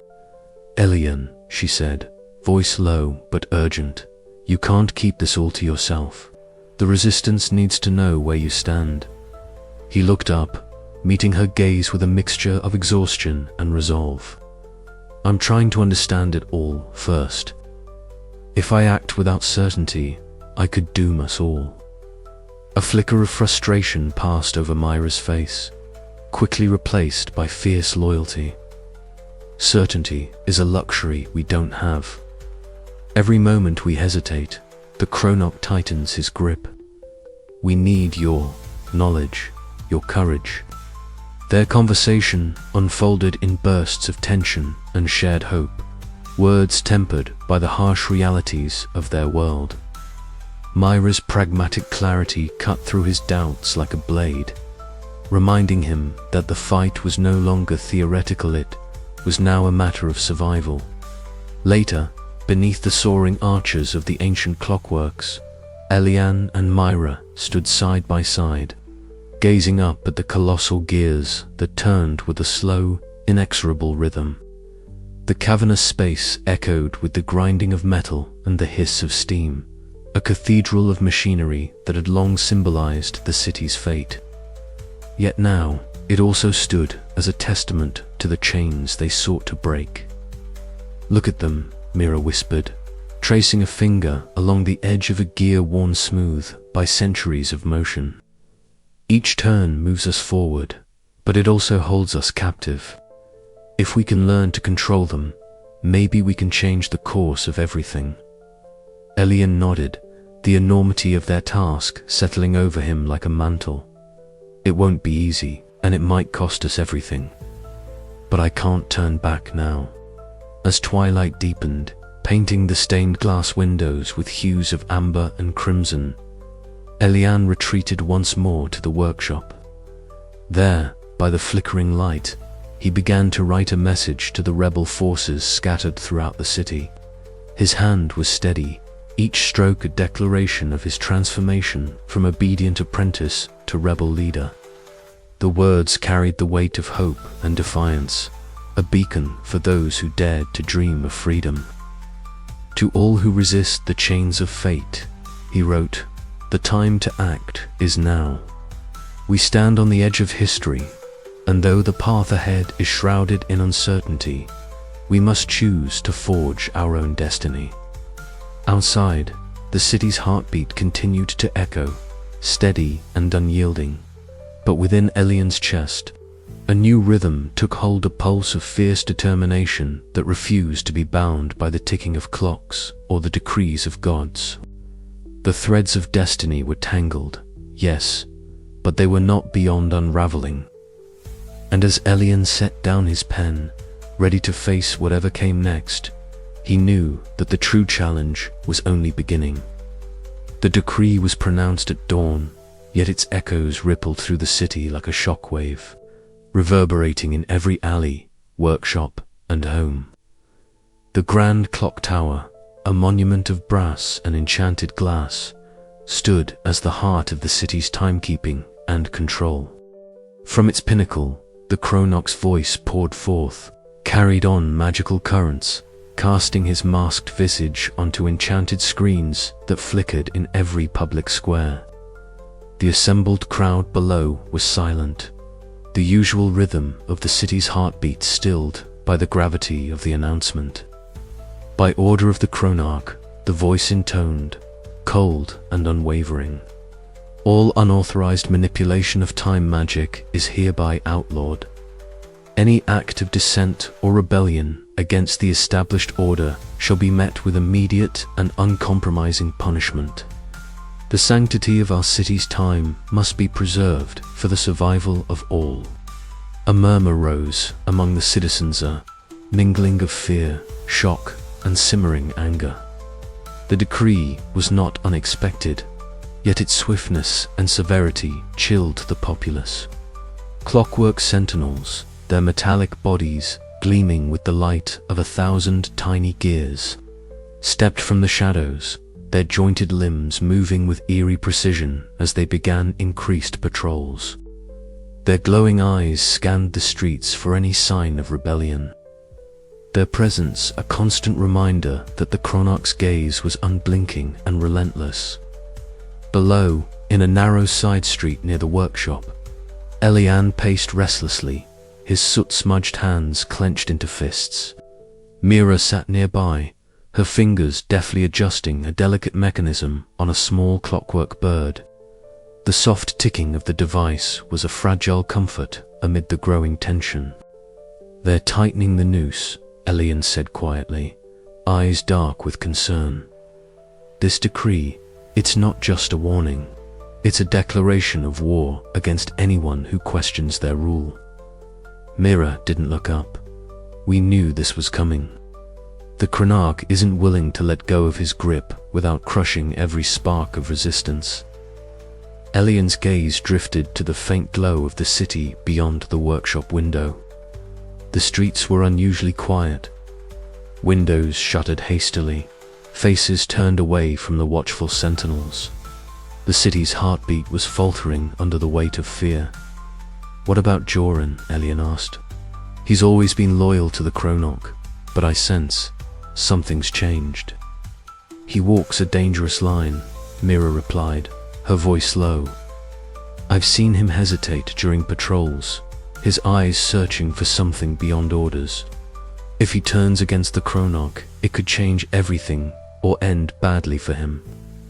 Meanwhile, on the city's outer edge, Joran led a squadron of clockwork sentinels through the winding streets. His face was set in a mask of duty, but behind his stern gaze, a storm brewed. The increasing brutality of the Chronarch's laws weighed heavily on him. Every encounter with the citizens, every whispered plea, every fearful glance gnawed at his conscience. As they passed a small square, a group of children played quietly, their laughter subdued but persistent. Joran's hand twitched near his weapon, torn between enforcing the decree and protecting the innocent. For a fleeting moment, the hard lines of his resolve softened, revealing a man caught between loyalty and empathy. Back in the heart of the city, the chronarch watched from his chamber high above, the shifting gears of his armor reflecting the dim light. His mask of interlocking cogs concealed his expression, but his voice betrayed no wavering. To him, the decree was necessary, a brutal but essential measure, to preserve the delicate balance of time and order. Without the curse and its strict control, he believed, the city would collapse into chaos and ruin. The decree's effects were immediate and palpable. Citizens whispered furtively in darkened corners. Marketplaces thrummed with tension, and the resistance found itself forced deeper underground. Elian and Myra spent long nights poring over ancient texts and tinkering with forbidden devices, seeking any advantage against the tightening grip of the chronarch's regime. Yet despite the danger, a spark of defiance burned within the city's heart. The decree, meant to crush hope, instead galvanized those who yearned for freedom. Sylvan and other rebel leaders mobilized their followers, weaving networks of secrecy and resistance.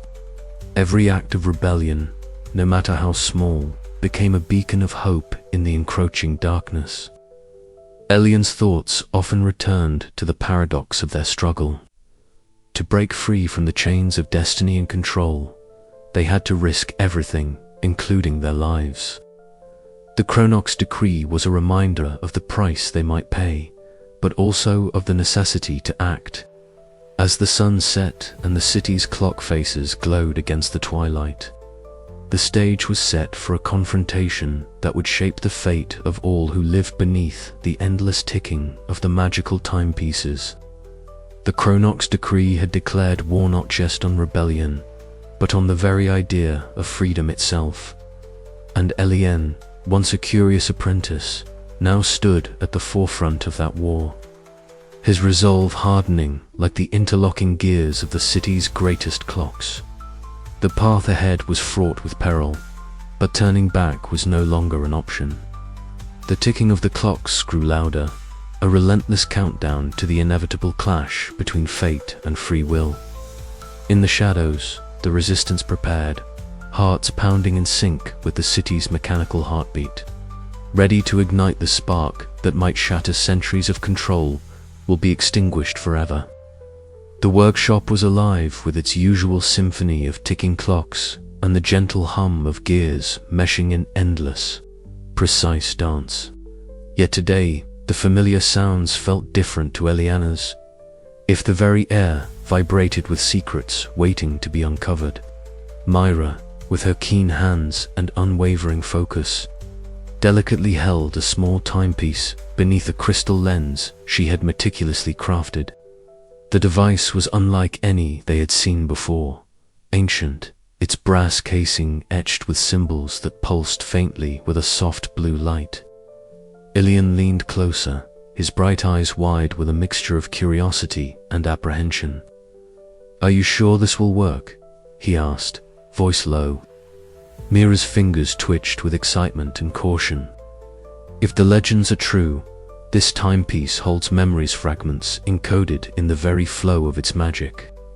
We just need to coax them out." As the lens settled, a shimmer began to ripple within the glass. Slowly, images flickered to life, a stormy night engulfed in shadows, a flash of blue light as a great clock shattered, and fleeting glimpses of two figures, his parent Scott, in a moment of terror and resolve. Ilian's breath caught. These were the memories he had long sought, but never dared to imagine seeing. The room seemed to hold its breath as the scenes played out, each tick of the clocks outside punctuating the fragile visions. Myra's voice broke the silence, gentle but firm. "This is their story, Elion, and it's more intertwined with the curse than we thought." Moved beyond words, Elion felt the weight of years of unanswered questions settle upon him. The accident that had orphaned him was no mere tragedy, but a key to understanding the city's deepest mysteries. Later, in the shadowed recesses of the archives, Elian traced the faded inscription on a brass plate he had uncovered in a forgotten chest. The words were worn but clear enough to reveal a chilling truth. The curse that bound the city was not simply a magical tether, but a deliberate pact forged with the mechanical gods, a price paid in blood and time. The cold draft of the ancient hall seemed to carry whispers voices of those lost to the relentless march of the clocks. Mira found him there, her expression grave but resolute. "We can't turn back now," she said quietly. "The more we know, the more we owe it to them, to your parents, to break these chains." Together, they ascended to the city's central clock tower. The great pendulum's rhythmic beat echoing like a heartbeat through the night. Myra's hands glowed faintly with the forbidden energy she had mastered, stabilizing the delicate projections of memory that floated between them. Golden light flickered over their faces, illuminating the resolve in Elian's eyes. But their moment of hope was shadowed by a sudden presence. Master Kaldor stepped into the doorway, his gaunt face drawn tight with worry. "Elian," he said, voice low but urgent, "some truths are dangerous. Delving too deeply may unravel more than memories. The balance of the city and our lives depends on what remains hidden." Elian met the older man's gaze, a storm of emotions swirling within him. "I need to know, Master. For them and for everyone." The weight of destiny pressed down, but beneath it flickered a spark of defiance, a promise that he would not be bound by the past or the cruel designs of fate. The echoes of lost time had awakened something in him, a fierce determination to face whatever lay ahead, no matter the cost. As the chapter drew to a close, the clocks continued their endless ticking.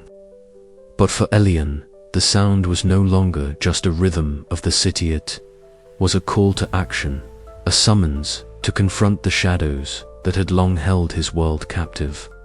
And with every tick, the future grew ever closer, filled with peril, hope, and the promise of change. The ticking heart, the city's pulse was failing.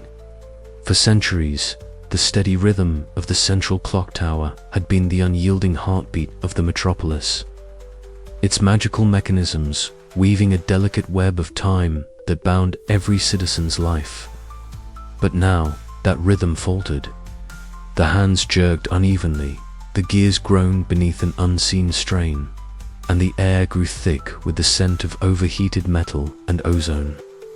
Elian stood at the base of the tower, his soot-stained fingers clenched around the cold iron railing of the spiraling staircase.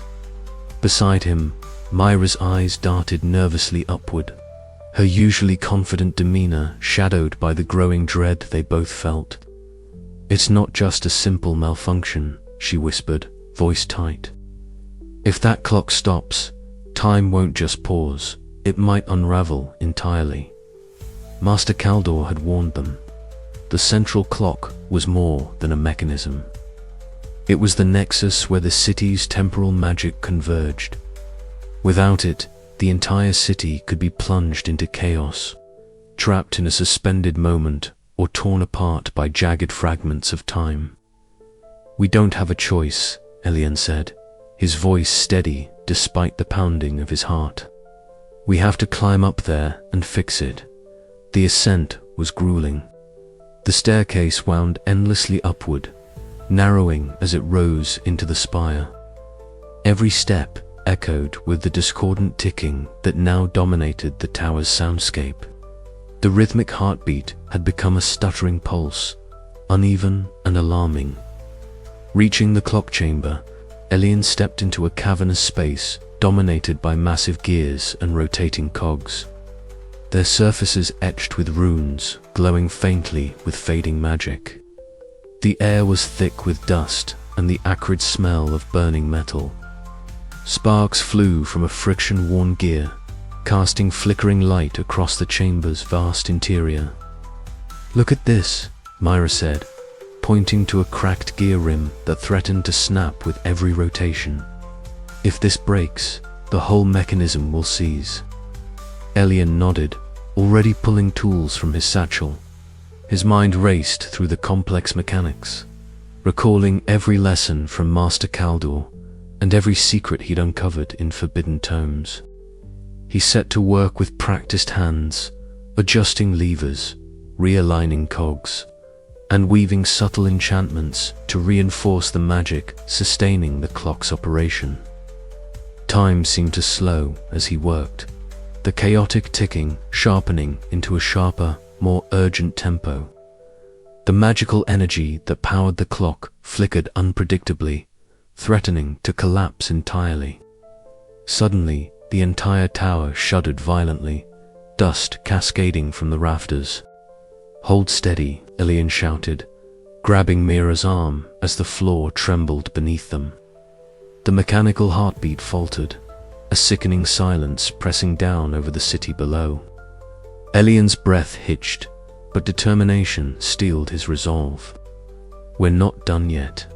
This clock is the city's soul, and I won't let it die on my watch." Hours passed like moments as Elian and Mira toiled, their movements a dance of precision and desperation. Elian's fingers bled from sharp edges. Mira's hands trembled from exhaustion, yet each adjustment brought the clock closer to stability. Finally, with a grinding groan and a burst of shimmering light, the great hands of the clock began to turn steadily once more. The rhythmic ticking returned, steady, sure, and strong, pulsing through the tower and out across the city. Below, the citizens paused in their daily routines, feeling the reassuring thrum of time's flow returning. A collective breath seemed to rise from the streets and alleys, a wave of relief that washed over the city's bones.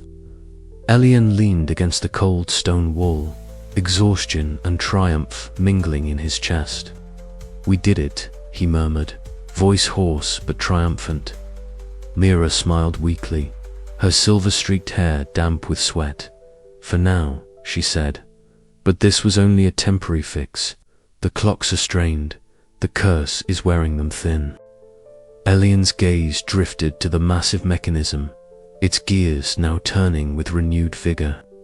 The city depended on this fragile heartbeat, yet he knew the truth beneath the surface. The curse that bound the clocks was a chain, invisible but unbreakable without a price. As the sun dipped below the horizon, casting long shadows across the city's rooftops, Elian's thoughts turned inward. The battle to save the city was only beginning.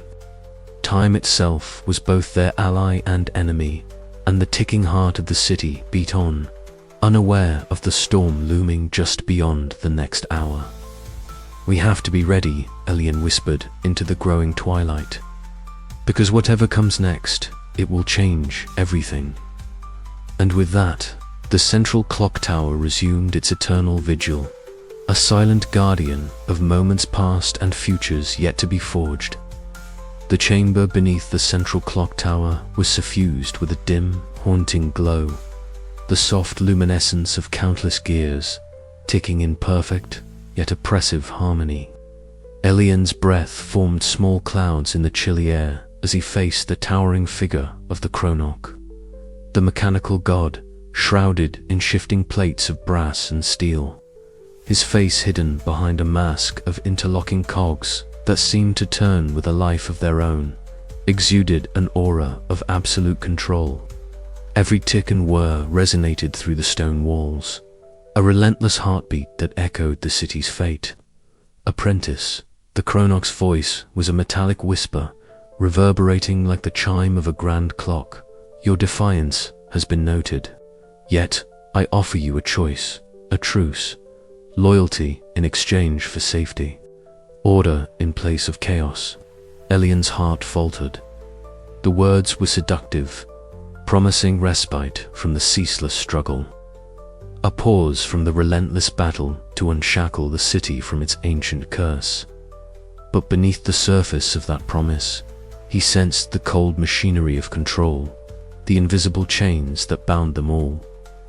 Why should I trust you? Elian's voice was steady despite the turmoil within. Your curse enslaves us. How can safety exist under your rule? The Chronarch inclined his head slightly, the gears on his mask spinning slowly. Without order, time unravels. Without the curse, chaos consumes the city. You seek freedom, but at what cost? From the shadows, Mira emerged, her gaze fierce and unwavering. Elian, don't listen.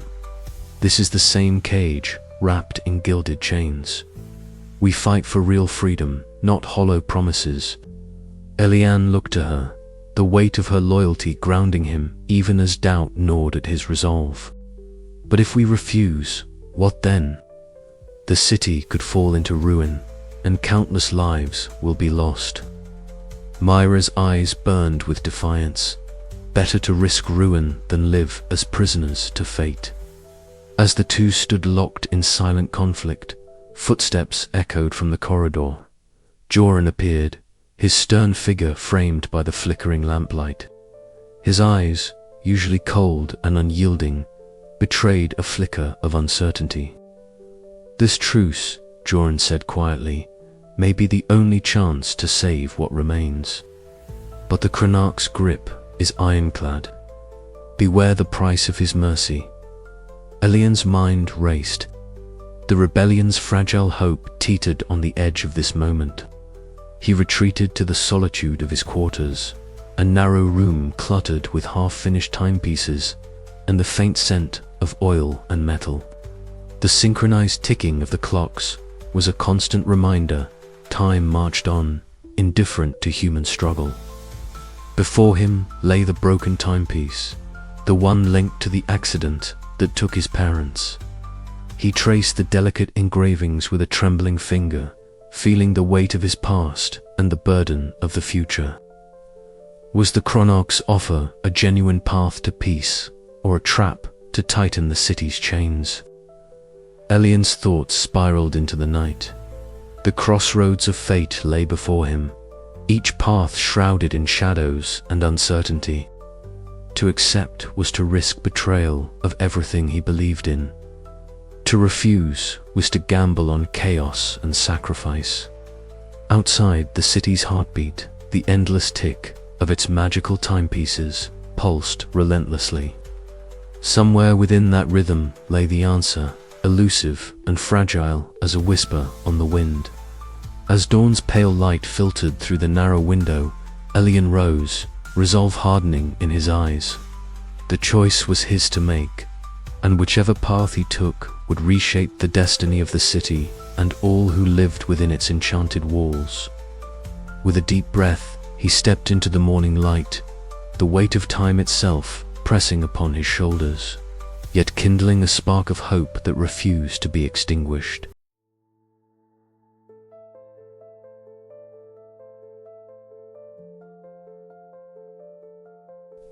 The air in the rebel hideout was thick with the smell of oil and burnt metal, the low hum of clockwork devices filling every corner. Elian stood over the large table that served as their war room, his fingers tracing the delicate lines of a sprawling map dotted with glowing runes and tiny mechanical markers. The faces around him were grim, etched with the strain of endless preparation and the weight of an uncertain future. Sylvan, the battle-hardened leader of the resistance, leaned forward, his voice low but edged with urgency. We can't afford another misstep. The Chronarch's forces are growing stronger every day. Our window is closing. Joran, the once skeptical city guard captain, now allied with the rebels, shook his head slowly. We need to be cautious. The Chronarch's clockwork sentinels are no mere machines, they adapt. Charging blindly will only get us slaughtered. A tense silence followed, broken only by the soft ticking of a nearby repaired timepiece. Elian glanced between the two men, sensing the fragile cracks forming within his own ranks. We must find a way to unite, he said quietly. Our strength lies not just in numbers, but in our resolve and ingenuity. Across the city, in the cramped confines of her workshop, Mira labored under flickering candlelight. Her hands moved deftly, weaving strands of forbidden clockwork magic into a complex device. The air shimmered faintly as gears spun without physical contact, guided by the ethereal currents of arcane energy. Exhaustion tugged at her limbs, but the fierce determination in her eyes refused to waver. "If this works," she whispered to herself, "we might stand a chance against the Chronox forces." Her breakthrough was more than a new weapon. It was a symbol of hope, a testament to the rebels' ability to harness the very forces that had long enslaved their city. Yet, with every success came a cost. Her body weakened, the magic exacting a toll that only deepened the stakes of their rebellion. Meanwhile, far beyond the city's fortified walls, the Chronox stood atop a towering spire, his form a shifting amalgam of brass gears and glowing clock faces. The mask of interlocking cogs obscured his features, but the cold precision of his gaze was unmistakable. Before him, rows upon rows of clockwork sentinels stood motionless, their metallic limbs poised for action. As the storm-darkened sky rumbled overhead, the mechanical army came to life, a symphony of clinks, whirs, and metallic footsteps echoing ominously across the barren landscape. The Chronox voice, a mechanical hiss layered with ancient authority, cut through the noise. "The time for patience has ended. The city shall be reclaimed and order restored." Back within the city, Elian wandered through the silent streets beneath a canopy of stars. The faint ticking of distant clocks seemed to sync with his own heartbeat, a reminder of the fragile balance that held the world together. Shadows danced along the walls, flickering in the glow of enchanted lanterns. He paused near the central square, where a massive clock tower loomed like a sentinel watching over the city. His thoughts drifted to the sacrifices made and the battles yet to come. The alliances forged in the crucible of rebellion were delicate, and the cost of failure unimaginable. "We stand on the brink," he murmured to the night, "but if we fall now, all hope is lost." As dawn approached, the city braced itself. The gathering storm was no longer distant. It was at their doorstep. Elian, Mira, Sylvan, and their allies prepared to face the overwhelming might of the Chronarch and his mechanical gods. The coming conflict would test not only their strength and cunning, but the very essence of free will against destiny's relentless march. And in the heart of it all, the ticking never ceased, a relentless reminder that time was both their prison and their weapon. The battle for the hours had begun, and the fate of the city hung in the balance. The tension in the rebel camp was palpable as leaders convened for a final strategy meeting. Sylvan paced restlessly, his boots clicking against the cold stone floor, while Jorin stood with arms crossed, his skeptical gaze never leaving Elian. Mira's frail form sat hunched over her latest creation, the soft glow of enchanted gears illuminating her determined face. "Our intelligence reports confirm the Chronarch is mobilizing his full force," Sylvan said grimly. "His clockwork sentinels have grown more numerous and unpredictable." Elian nodded. "Mira, how soon can your new devices be ready for deployment?" She looked up, exhaustion etched into every line of her face. "I've managed to integrate forbidden magic into the mechanisms. They can disrupt the Sentinel's synchronization, but it's risky. The magic drains me quickly." "Risk or no, it's our best chance," Elian declared. "We must trust in each other, even if doubts linger within our ranks."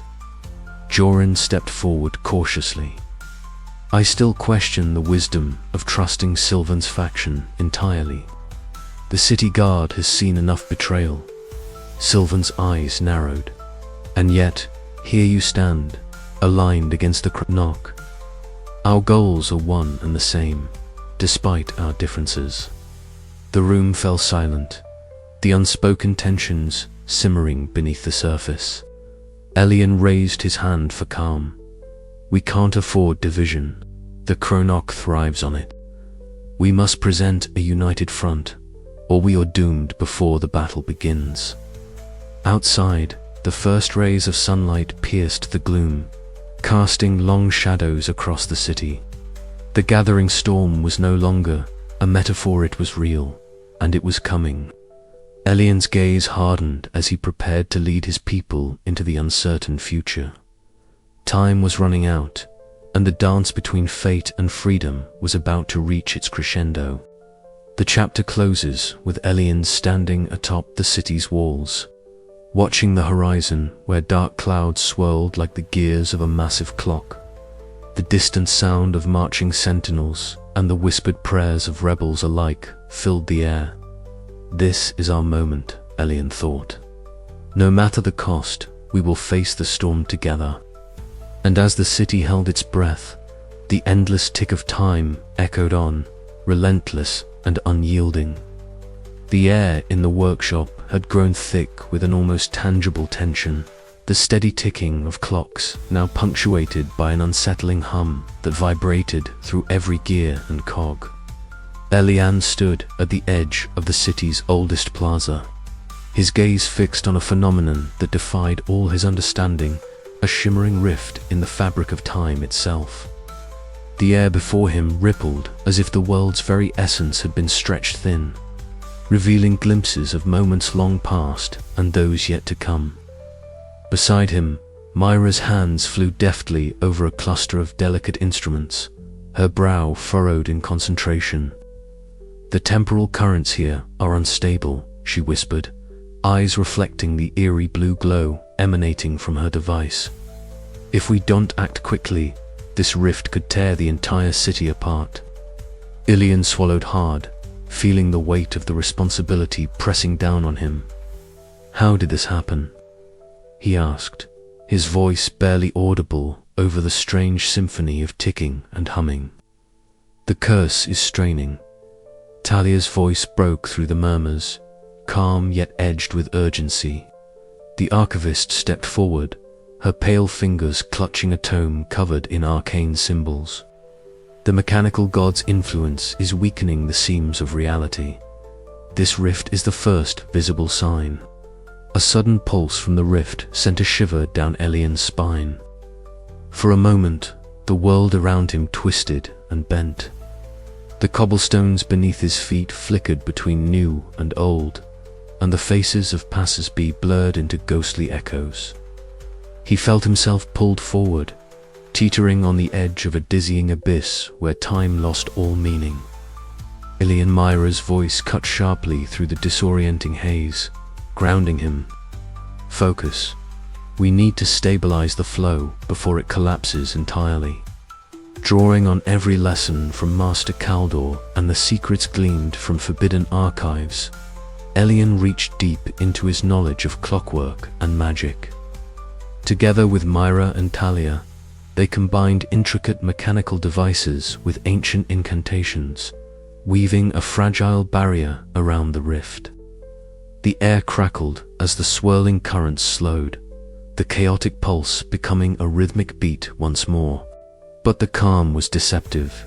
As the rift's edges sealed, Elian caught a glimpse of the mechanical god's colossal forms, wrought from shining gears and luminous clock faces, their eyes glowing with an ancient fury. They watched, waiting, their power a looming threat that no device or spell could fully contain. Outside the plaza, Sylvan rallied the rebels, his sharp voice cutting through the mounting tension. Hold the line. The Cronach sentinels will exploit any weakness. Inside, the friends felt the fragile victory weigh heavy. The rift was closed, but at a cost. The city's heartbeat faltered briefly, as if uncertain of its new rhythm. Elian's heart pounded with a mix of exhilaration and dread. The curse's grip was loosening, but the battle for time itself was far from over. As twilight deepened, Elian looked once more at the now still rift, a silent promise forming in his mind. The city's fate, tangled in the ticking of countless clocks, rested on his shoulders. And somewhere beyond the veil of time, the mechanical gods stirred, their endless vigilance far from complete. "This is only the beginning," Elian murmured, determination hardening his voice. "We must be ready for whatever comes next."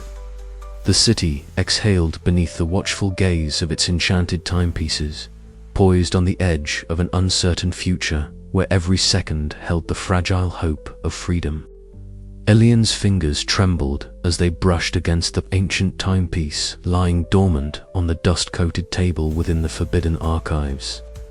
The air was thick with the scent of aged parchment, oil, and a faint metallic tense that seemed to pulse with the heartbeat of the city itself. The dim light filtering through narrow stained glass windows cast kaleidoscopic patterns on the floor, each shard shimmering with hues of amber and sapphire, as if the very essence of time was fractured and scattered across the chamber. He had spent countless hours poring over faded manuscripts and brittle scrolls, yet none had prepared him for the moment when the clockwork artifact responded to his touch. A low hum, barely perceptible at first, grew steadily into a symphony of ticking gears and harmonious chimes that resonated deep within his bones. The room seemed to dissolve around him, the walls melting into streams of molten brass and glowing cogs that spun endlessly in a dance older than memory. Suddenly, Elian found himself transported beyond the boundaries of the physical realm, standing amidst a colossal forge where the very fabric of time was shaped and molded.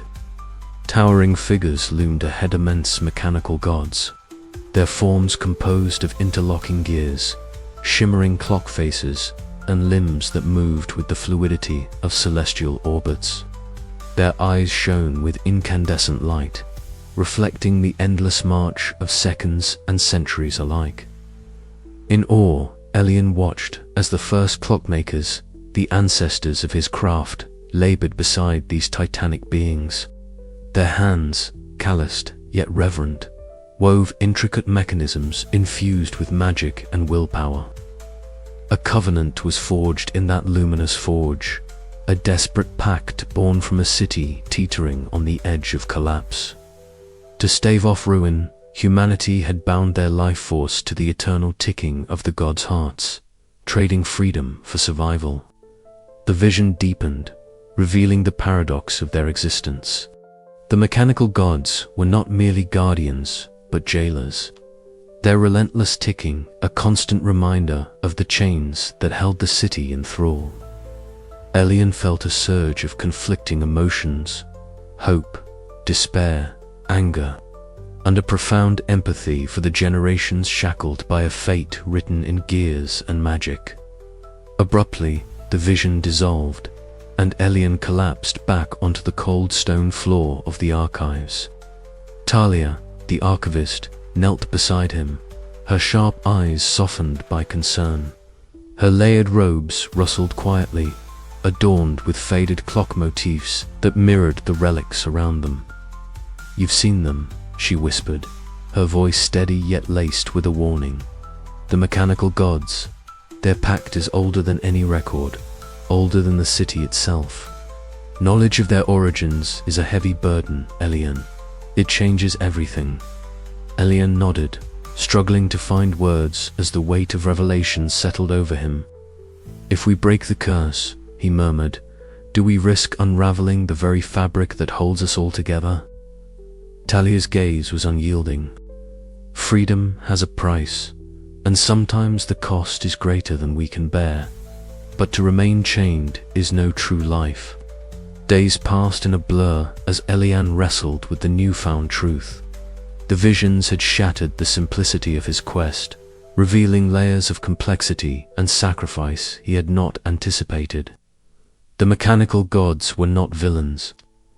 They were remnants of a desperate salvation, embodiments of both protection and oppression. One evening, as twilight bathed the city in hues of molten gold and bruised purple, Ilian ascended to the highest tower overlooking the sprawling labyrinth of clockwork spires and winding streets. The air was crisp, filled with the mingled scents of burning oil and distant rain. Below, the city pulsed with the steady tick of countless enchanted timepieces, a symphony of measured life. The mechanical god's presence seemed to linger in the fading light, a silent chorus of gears and whispers echoing through the air. Elian's heart beat in time with the eternal ticking, the weight of destiny pressing upon him. He whispered to the wind, "If fate has bound us, then I will be the hand that reshapes it." The path forward was fraught with uncertainty. The knowledge of the mechanical god's origins illuminated the fragility of the balance between control and freedom.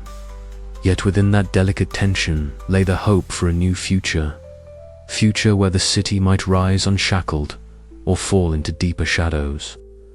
Ilian turned from the precipice, his resolve hardened like tempered steel. The battle for time itself was far from over, and the visions had only just begun to reveal the true nature of the war he must wage.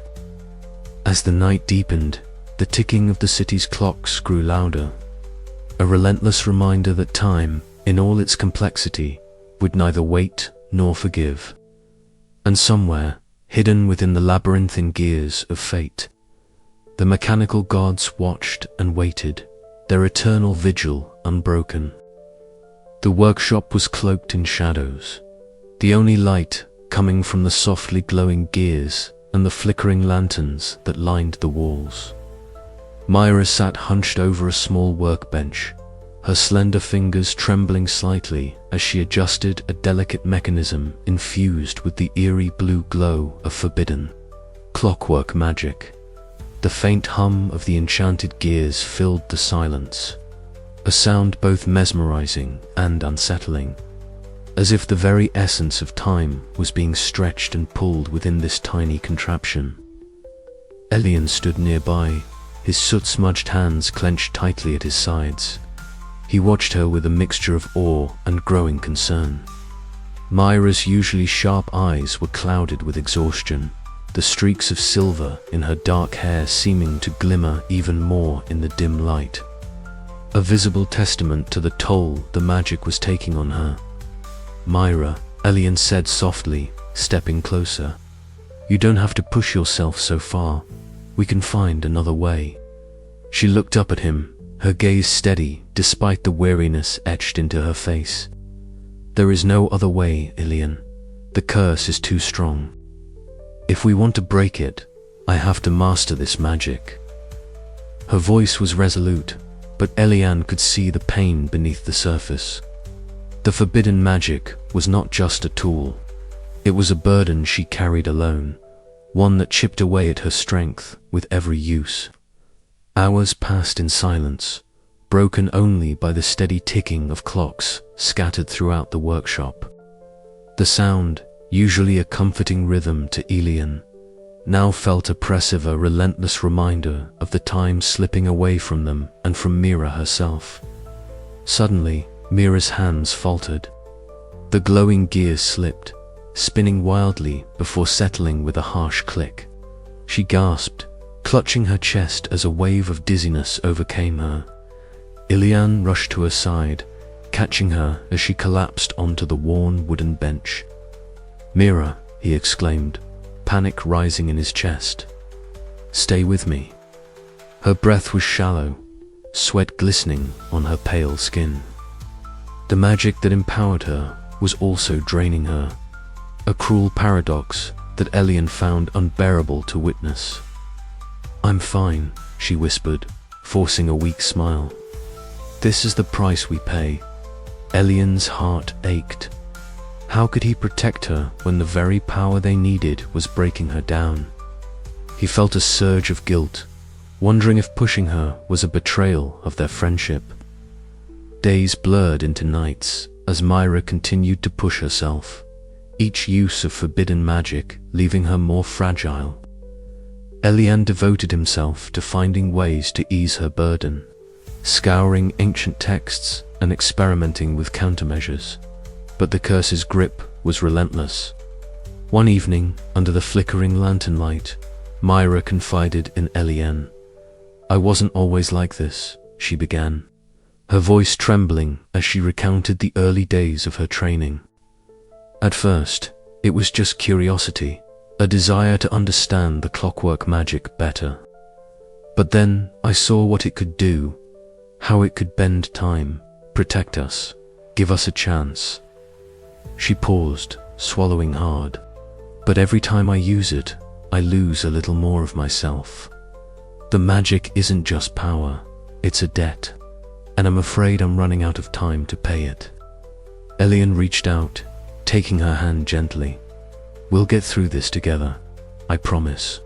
As the city's clocks chimed midnight, marking the passage of another hour in the endless dance of time, Eliane felt a renewed determination.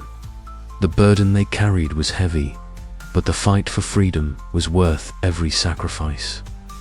Myra's struggle was a stark reminder of the cost of rebellion, but also a beacon of hope.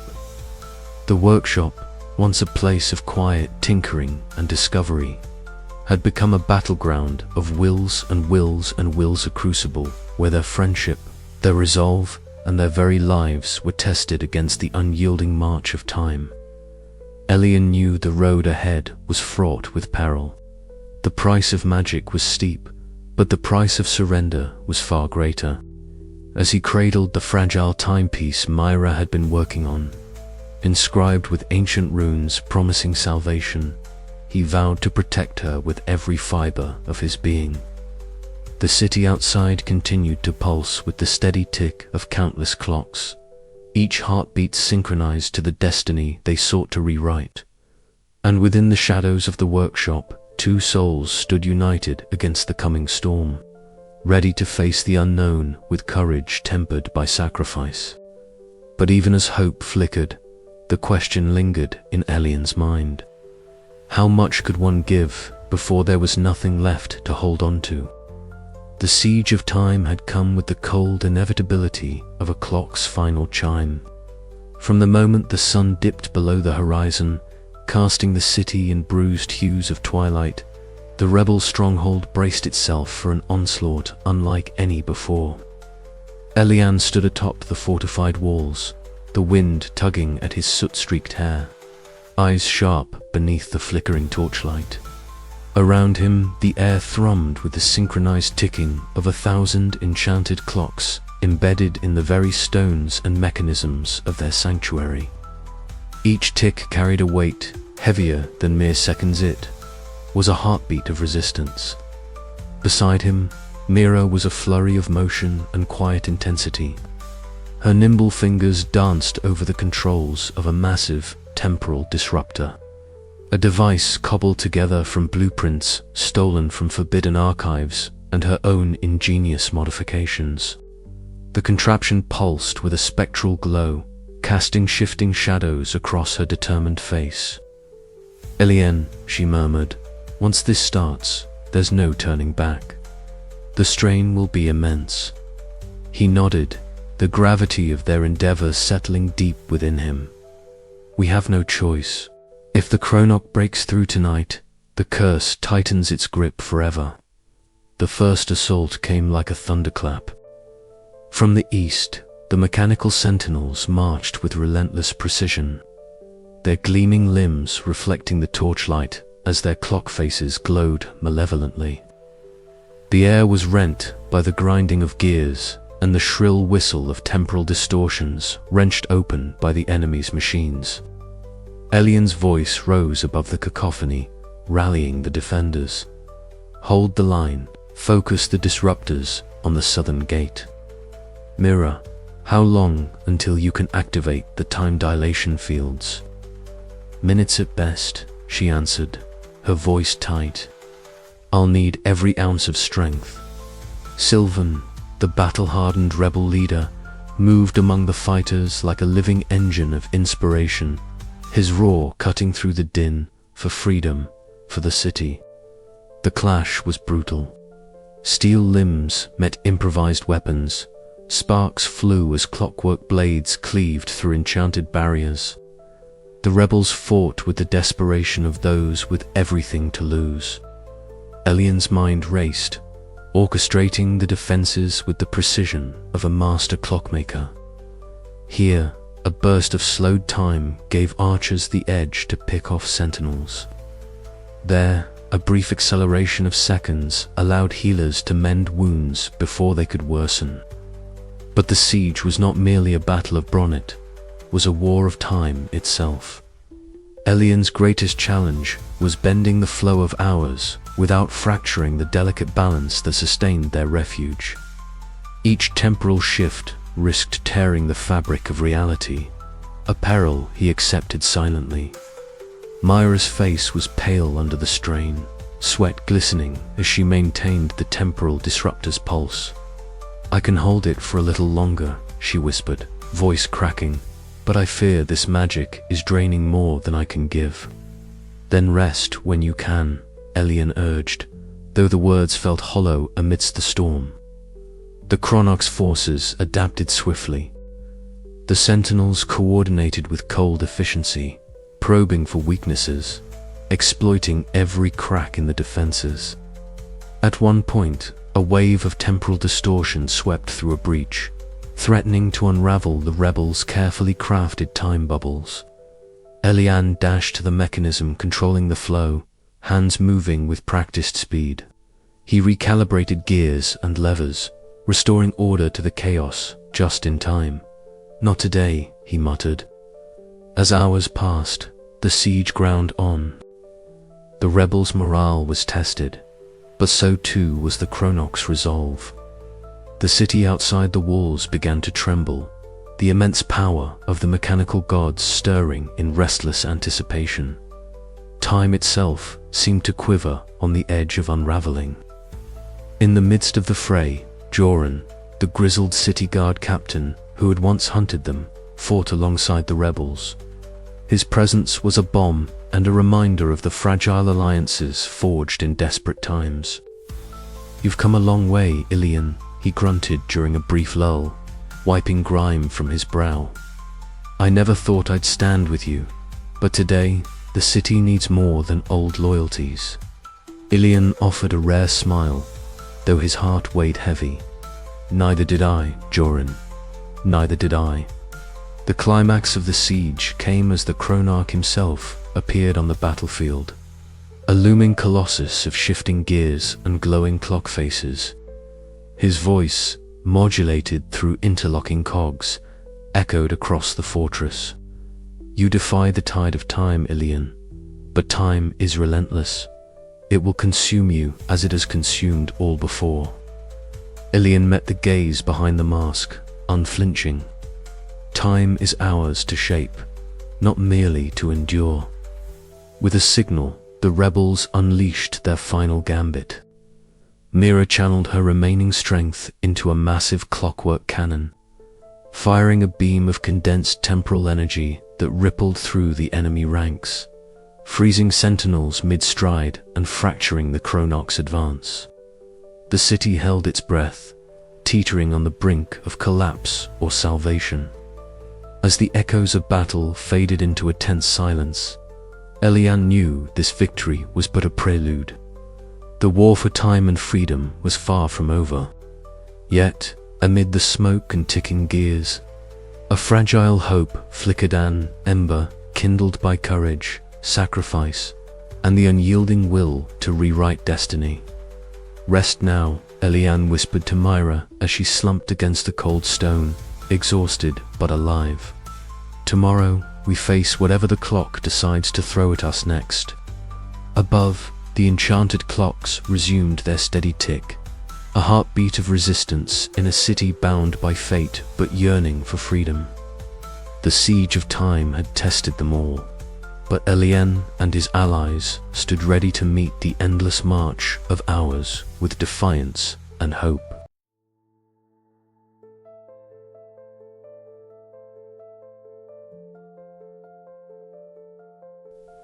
The chill of early evening seeped through the narrow windows of the city guard barracks, casting long shadows across the polished brass and steel that lined the walls.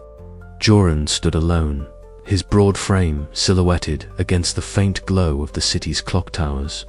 Each tower pulsed faintly, their magical timepieces casting an eerie, rhythmic heartbeat over the sprawling cityscape. The steady ticking was a constant reminder of the order the chronarch demanded. But to Joran, it now carried the weight of something far heavier doubt. He clenched his fists, the leather of his gloves creaking quietly. The chronarch's decree had tightened like a vice around the city's throat, and the city guard was tasked with enforcement. Yet, the faces of the citizens he once protected now blurred in his mind, haunted by fear and whispered rumors of rebellion. Was this the balance the chronarch spoke of, or a fragile order teetering on the edge of collapse? Inside the barracks, murmurs of discontent had begun to ripple among the ranks. Some questioned the ruthless tactics, the relentless patrols, and the clockwork sentinels that hunted down dissenters with mechanical precision. Joran, once the embodiment of unwavering loyalty, found himself listening not to orders, but to the silent pleas of a city suffocating under the weight of time's chains. Elsewhere, in the heart of the chronarch's fortress, a meeting of the inner council unfolded. The room was a cavernous chamber filled with the incessant ticking of countless gears and the soft glow of clock faces embedded in the walls. Advisors, clad in uniforms etched with intricate mechanical motifs, debated heatedly. Voices rose and fell, a symphony of fear, frustration, and unease. "The rebellion grows bolder," one advisor warned, his fingers tapping nervously on a brass table. "The chronarch's methods must be swift and absolute. But at what cost?" Another countered. "The people's trust erodes. Even the city guard wavers." The chronarch, a towering figure clad in shifting gears and glowing clock faces, remained silent behind his mask of interlocking cogs. His presence alone was a reminder of the oppressive nature of destiny and the relentless march of time he sought to control. Yet even he could not ignore the fractures forming within his ranks. Back in the shadows of the city's underbelly, Elian and Sylvan huddled together, their whispers barely audible over the distant chime of a bell. Plans were drawn, risks weighed, and hope kindled amidst the encroaching darkness. "We must strike before the chronarch tightens his grip further," Sylvan urged, eyes alight with fierce determination. Elian nodded, his soot-smudged hands clenched into fists. "Joran's doubts could be our advantage. If we can reach him, if his loyalty wavers, then the scales may finally tip," Sylvan finished grimly. Meanwhile, Myra worked quietly in the rebel hideout, her fingers moving deftly over a delicate mechanism strapped to her wrist. The device glowed softly, its intricate clockwork humming with forbidden magic. Her hands trembled, slightly an outward sign of the anxiety that churned within her. "You're pushing yourself too hard," Elian said gently, watching her. "We don't have the luxury of hesitation," she replied, voice tight but resolute. "Every second counts." As night deepened, the city held its breath. The fractures in the chronarch's order grew wider, and within the heart of the city guard, loyalties shifted like the turning of gears in a vast, intricate machine. Joran's internal struggle was more than a personal battle, it was a reflection of the city's own wavering equilibrium. Could one man's doubt ignite a spark that would unravel the chronarch's iron grip? Or would the relentless ticking of the clocks drown out the whispers of rebellion before they could take flight? The answers lay hidden in the ticking heart of the city, where time itself was both prisoner and liberator. And as the first light of dawn crept over the horizon, the fragile balance of power poised on the edge of irrevocable change, promising a chapter of upheaval yet to come. The city stirred. The game of time and fate was far from over, and somewhere, in the shifting shadows of loyalty and betrayal, the next move was already being made. Beneath the city's rhythmic heartbeat, in the shadowed depths of the ancient archives, Elian's hands trembled as they brushed away centuries of dust from a forgotten shelf. The faint light filtering through the cracked stained glass above caught the worn leather bindings of the original Clockmakers' journals, their spines brittle but unyielding. Mira watched silently beside him, her breath shallow with anticipation, as the two descended into the cavernous chamber that held the legacy of their city's creators. "These must have been hidden during the first upheaval," Mira whispered, her voice barely more than a breath. "The secrets they kept. Perhaps it's the key we've been searching for." Elian nodded, his eyes wide, as he carefully pulled a journal free. The musty scent of aged parchment filled the air, mingling with the faint tang of oil and metal that clung to the underground walls. The first page bore intricate calligraphy, elegant and precise, detailing the founding of the city, how the original clockmakers had bound time itself to their craft, weaving magic and machinery into a delicate and dangerous balance. As Elian turned the pages, diagrams of complex gears intertwined with arcane symbols unfolded before him. Each entry whispered of sacrifice. The clockmakers who had given their lives to sustain the city's pulse, their souls entwined in the great engines that governed every second. The curse, once a distant shadow, now loomed tangible in the inked words. It was no mere legend. It was the foundation of their existence, a chain forged in time and blood. "Look here," Elian said, pointing to a passage describing the mechanical gods, beings of immense power, half machine, half divine, tasked with maintaining the flow of hours, but at a terrible cost. They are the true masters of this city, not the Chronarch alone. Mira's fingers traced the ornate sketches, her eyes reflecting the flickering light. If they're bound to the clocks, perhaps there's a way to unravel the curse rivers, the bindings. But it won't be easy. Their conversation was interrupted by the soft echo of footsteps. Master Kaldor's gaunt figure emerged from the shadows, his gaze grave as he surveyed the uncovered tomes. "You found what I hoped you never would," he said quietly, voice heavy with years of burden. "The knowledge to break the curse is also a path to destruction. The balance we maintain is fragile." Elian met his mentor's eyes, the weight of their shared history hanging between them. "But can we continue living as prisoners of time? If there is a chance to be free, I must take it, even if it costs me everything." Kaldor's expression softened, a flicker of sorrow passing through his deep-set eyes. "You carry the legacy of the clockmakers now, Elian. Their hopes and their fears. Remember, every tick of the clock is a heartbeat of sacrifice." Later, guided by cryptic hints in the journals, Elian and Myra sought out Talia in the labyrinthian archives. The archivist, with her sharp eyes behind wire-rimmed spectacles, led them to a concealed passage long sealed and forgotten. The air grew cooler as they descended, the faint hum of dormant magic awakening in the silence. At the passage's end, a vault door adorned with intricate clockwork engravings guarded a mechanical artifact, the ancient timepiece of the first clockmaker. Its surface shimmered with a faint blue glow, gears turning imperceptibly beneath glass panels. It was a symbol of the city's foundation and the fragile link between past and future. "This is more than a relic," Talia explained, voice reverent. "It holds the essence of the curse and the possibility to undo it. But such power demands great sacrifice."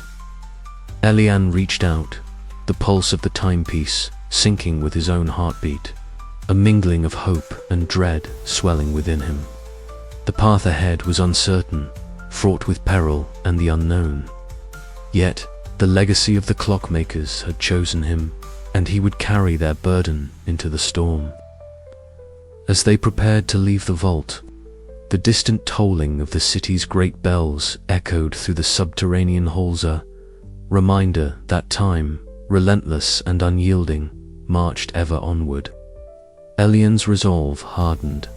The struggle to break the curse was no longer a solitary fight. It was the inheritance of all who had come before, and the promise of all who would follow. With a final glance at the glowing timepiece, Elian whispered, "For freedom, for the future, let the clocks begin anew." The legacy of the clockmakers was alive once more, and with it, the fragile hope of a city bound by time yet yearning to be free. The ancient clockworks hummed softly, a low, steady pulse that seemed to beat in time with Elian's own heart. The cavernous workshop beneath the city was alive with the endless turning of gears and the quiet whisper of enchanted mechanisms. Here, away from the prying eyes of the Chronox sentinels and the chaos above, Elian found a rare moment of peace beside Myra. They sat atop a massive cogwheel, the metal cool beneath them despite the warmth of their shared presence. Around them, the labyrinthine clockworks stretched into shadowy infinity, a vast testament to the city's lifeblood and its hidden chains. The rhythmic ticking of countless timepieces echoed like a steady heartbeat, interwoven with the soft creaks and hums of the ancient machinery. Myra's fingers traced the worn surface of a small, intricate device resting on her lap.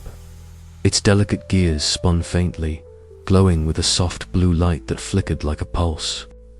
"It's fragile," she said quietly, eyes focused on the mechanism, "but it's alive, just like us." Elian smiled, the soot smudges on his hands, evidence of the hours he had spent tinkering and repairing. "Fragile," he echoed, "but not broken. That's what matters." For a moment, silence enveloped them, filled only by the steady ticking that seemed to mark the passage of time itself. The weight of the rebellion, the lives lost, the sacrifices made hung heavy between them. Yet, in this hidden sanctuary, those burdens felt lighter, shared and understood. "Do you ever wonder," Mira began hesitantly, "if all this fighting, if all the risk is worth it?"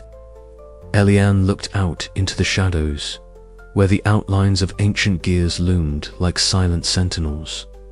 "I do," he admitted, "every day. But then I remember why we started, why we can't stop." Her eyes met his, fierce and unwavering despite the exhaustion etched in the lines around them. "For freedom, for the people who can't fight for themselves." He nodded. "For a future where we're not bound by the ticking of a cursed clock." The flicker of light from Mira's device cast dancing shadows on their faces, revealing the exhaustion beneath their resolve. She sighed softly, a mixture of weariness and determination. "Sometimes it feels like the clocks are winning, like the curse is too strong." Elian reached out, his hand covering hers. The warmth of the touch was a small comfort in a world that often felt cold and uncertain. "We're stronger than they think." Together, a sudden tremor shook the clockworks, a grinding noise echoing through the vast chamber. Dust fell from the ancient beams overhead, and both flinched instinctively. The distant sounds of conflicted clash of metal, muffled shouts reached their ears, a grim reminder that the war outside was far from over. Myra's grip tightened around the device, and Elian's gaze hardened. "We can't stay hidden forever," he said.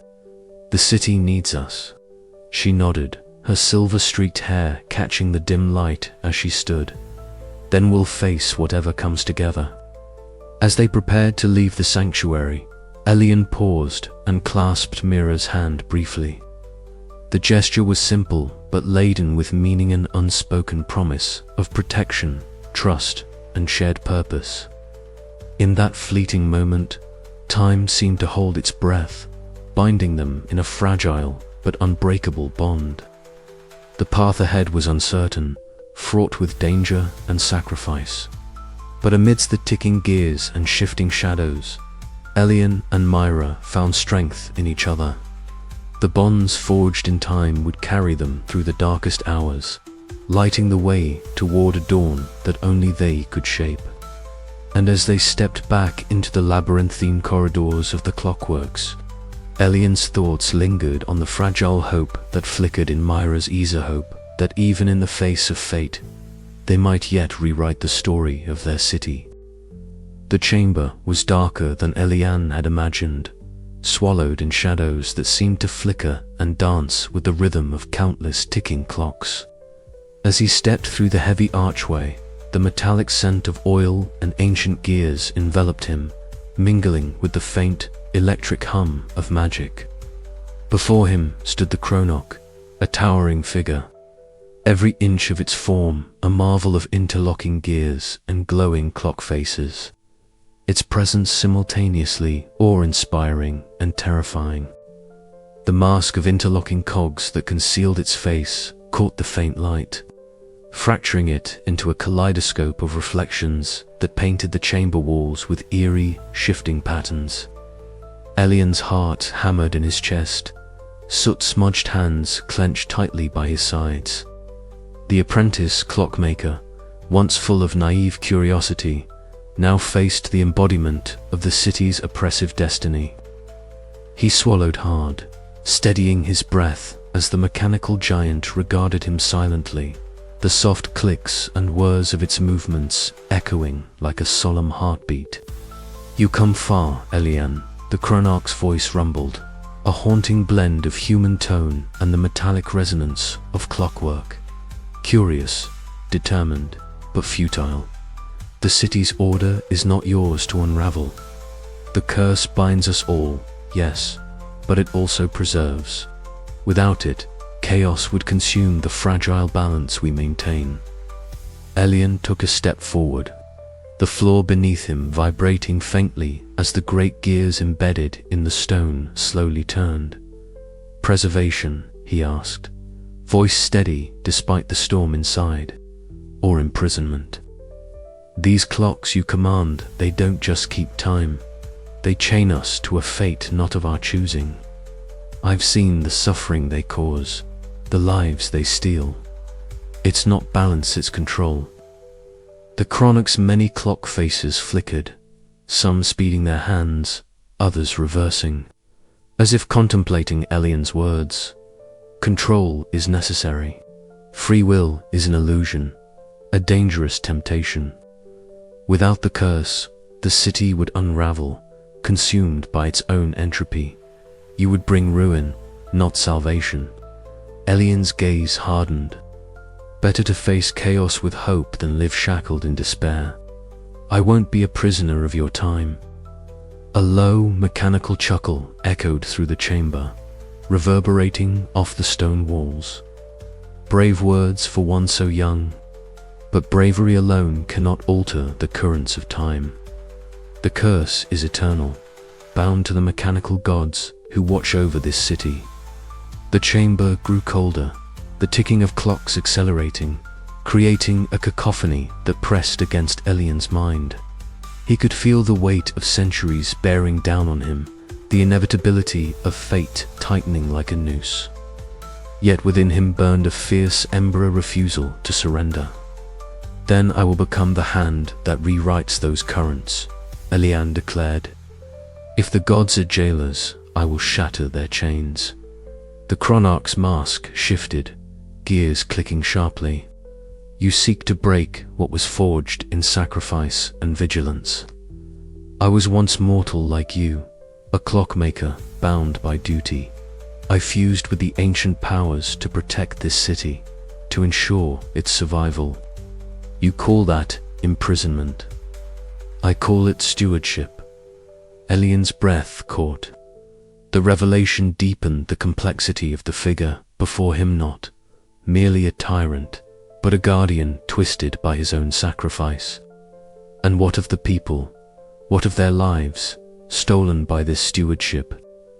"They are the price of order," the Chronarch replied, voice tinged with a hint of sorrow. "Without order, time collapses. Without time, existence fractures. A tense silence fell between them, punctuated only by the relentless ticking that bound the city. The chamber's gears began to whirl faster, the very air seeming to warp and pulse as the chronarch raised a gauntleted hand. Light bent and twisted, and Elian felt the fabric of time compress and stretch around him. "Choose wisely, apprentice," the chronarch intoned, "for this moment will decide the fate of all. Will you embrace the chains that keep us whole, or shatter them and risk oblivion?" Elian squared his shoulders, heart aflame with determination. "I choose freedom, no matter the cost." As the chamber erupted into a symphony of worry gears and magical light, the clash of ideologies ignited the first spark of the coming storm. The dance between fate and free will had begun, with Elion at its center, poised to challenge the very nature of time itself. Yet even as defiance surged within him, a shadow of doubt whispered at the edges of his resolve. Could one young apprentice truly alter the relentless march of destiny? Or was he destined to become another cog lost in the endless tick of the chronarch's design? The answer lay just beyond the shifting veil of time, waiting to be revealed in the trials to come. The city stood at the precipice of a new, unimaginable chaos as the hourglass fractured. High above, the central tower, the beating heart of the city's timekeeping, groaned under the strain of the battle below. Elian's gaze was drawn upward, his breath hitching as he witnessed the impossible, the great hourglass. A colossal structure of shimmering glass and intricately engraved runes, cracking along a jagged line that ran from its summit to its base. A sudden, sharp sound like the ringing of 1,000 tiny bells shattered the tense silence, a sound both beautiful and terrifying. The enchanted sand inside, which once flowed in a steady, rhythmic cascade, marking the city's heartbeat, froze mid-fall. Time itself staggered, caught in the hourglass's broken embrace. Shards of the magical glass exploded outward, glittering like stars cast into the darkening sky. The hourglass. Mira's voice cut through the din, her eyes wide with alarm as she clutched Elian's arm. Around them, the battlefield shifted unnervingly. Seconds stretched and contracted like living things. Soldiers on both sides faltered, caught in temporal loops, their movements jerky and out of sync with reality. Elian's mind raced. This hourglass was more than a symbol, it was the axis upon which the city's time turned. Without its steady flow, the magical currents that sustained the city's life and the clocks began to waver perilously. "We need to get to the clockworks," he urged Myra, his voice steady despite the chaos swirling around them. They plunged into the labyrinth beneath the city, where the ancient gears and mechanisms hummed with a faltering pulse. The air was thick with the scent of oil and ancient magic, and the eerie glow from flickering lamps cast long, dancing shadows on the worn stone walls. Time rippled unpredictably here. A single step forward could suddenly rewind, forcing them to relive moments or leap forward into unknown futures. "Steady, Mira," Elian muttered, his hands steadying a delicate gear assembly that seemed to shimmer and distort in his grasp.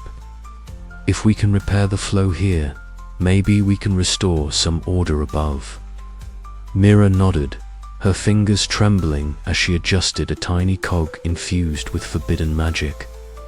"But the chronarch sentinels are closing in.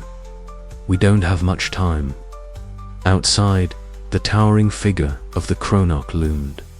His mask of interlocking cogs gleamed under the fractured light, and the shifting gears of his armor whirred in a sinister rhythm. His voice boomed through the city, echoing like a tolling bell. "Fools, you tamper with the sanctity of time itself. This chaos is your punishment. Order must be preserved." His clockwork sentinels moved with unnatural precision, manipulating the broken flows of seconds and minutes to trap and confuse the rebels. Buildings flickered in and out of sync, streets folded upon themselves, and the citizens found themselves trapped in loops of endless repetition or sudden leaps forward. Jorin, the city guard captain torn between duty and conscience, barked orders to evacuate citizens from the most unstable zones. His hands shook as he gestured urgently, his voice firm despite the temporal distortions twisting reality around him. Move quickly, stay together, don't let the time slip catch you. Amidst the swirling chaos, Elian's resolve hardened. We're not just fighting the Chronox forces, he said, eyes blazing. We're fighting time itself. But time is not just a prison, it's our greatest weapon. We'll bend it, break it, but never let it break us. As they worked feverishly in the depths of the clockworks, the city above teetered on the edge of unraveling. The shattered hourglass was both a symbol of their peril and a beacon of hope. The battle for the city's soul was no longer just a fight against tyranny, but a desperate struggle to reclaim the flow of time, and with it, the very essence of existence. And as the final pieces clicked into place, a faint, steady tick began to echo through the darkness, a heartbeat defiant against the shattering of hours.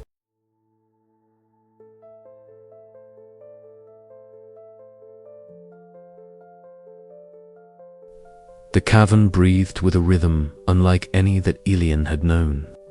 Here, within the last sanctuary, time did not march forward in a steady, relentless progression. It flowed and ebbed, stretched and contracted, as if the very essence of the world's temporal fabric had been unraveled and rewoven in a new, fragile pattern.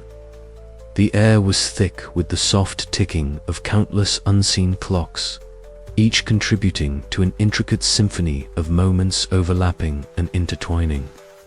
Elian stepped cautiously through the archway carved from the ancient stone, his soot-smudged hands clenched tightly at his sides. Mira followed close behind, her wiry frame tense but resolute, while Sylvan's sharp eyes scanned the chamber with a mixture of reverence and calculation. The sanctuary's ceiling arched high above them, its surface etched with glowing sigils that pulsed faintly, a testament to the old clockmaker's mastery over the mysteries of time. "It feels like stepping into a dream," Mira whispered, her voice barely audible over the ticking chorus. Her silver-streaked hair caught the golden light, shimmering like threads of starlight woven through the darkness. "A dream, or a trap," Sylvan countered, his tone edged with caution. "We must not forget why we are here." Elian nodded, the weight of his responsibilities settling heavily upon him. "This place, it's a gift, a moment granted to us by the very forces we seek to challenge. We have time here, different time to heal, to plan, to prepare, but it won't last." The rebels moved deeper into the chamber, where a great circular table dominated the center. Its surface was a marvel of craftsmanship, embedded with arcane clockwork schematics that shifted and rearranged themselves in real time, reflecting the mutable flow of moments within the sanctuary. Around it, scattered maps, blueprints, and notes bore evidence of countless hours spent in desperate study. Sylvan gestured to the array. "Here, we mapped the Chronox stronghold, every gear, every sentinel patrol, every hidden passage.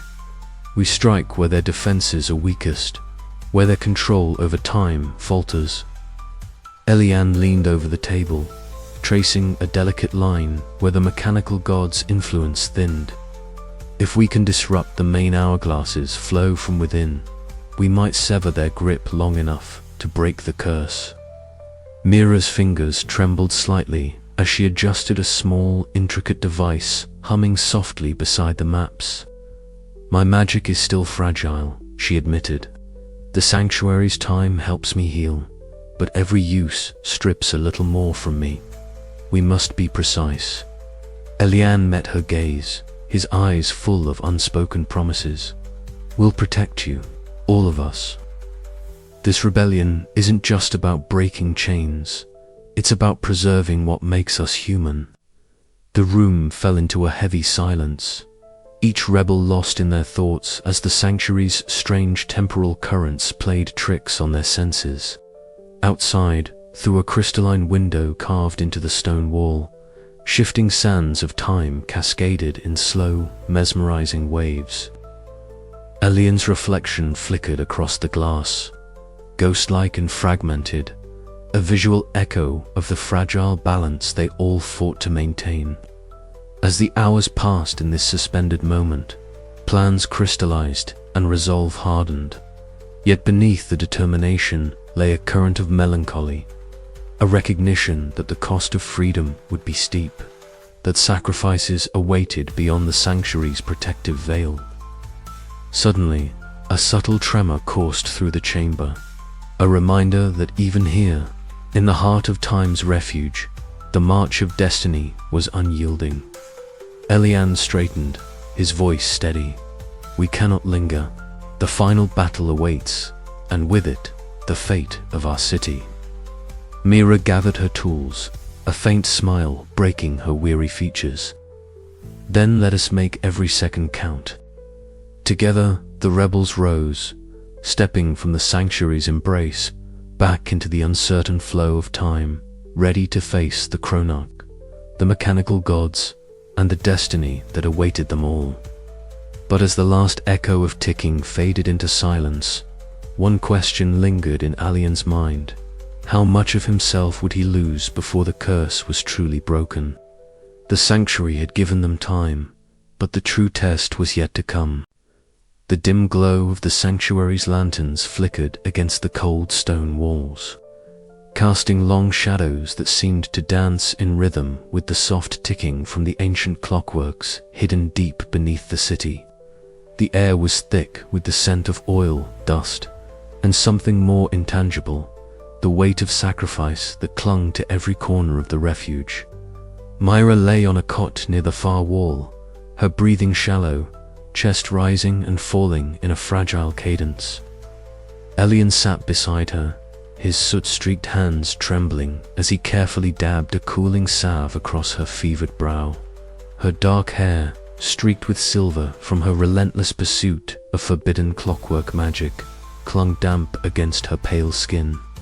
Each shallow breath she took seemed a victory, yet the toll of her efforts was written plainly on her wan face. "Mira," Elian whispered, his voice thick with emotion. "You have to hold on. We're so close. We can't lose you now." She opened her eyes briefly, a faint smile flickering despite the weakness.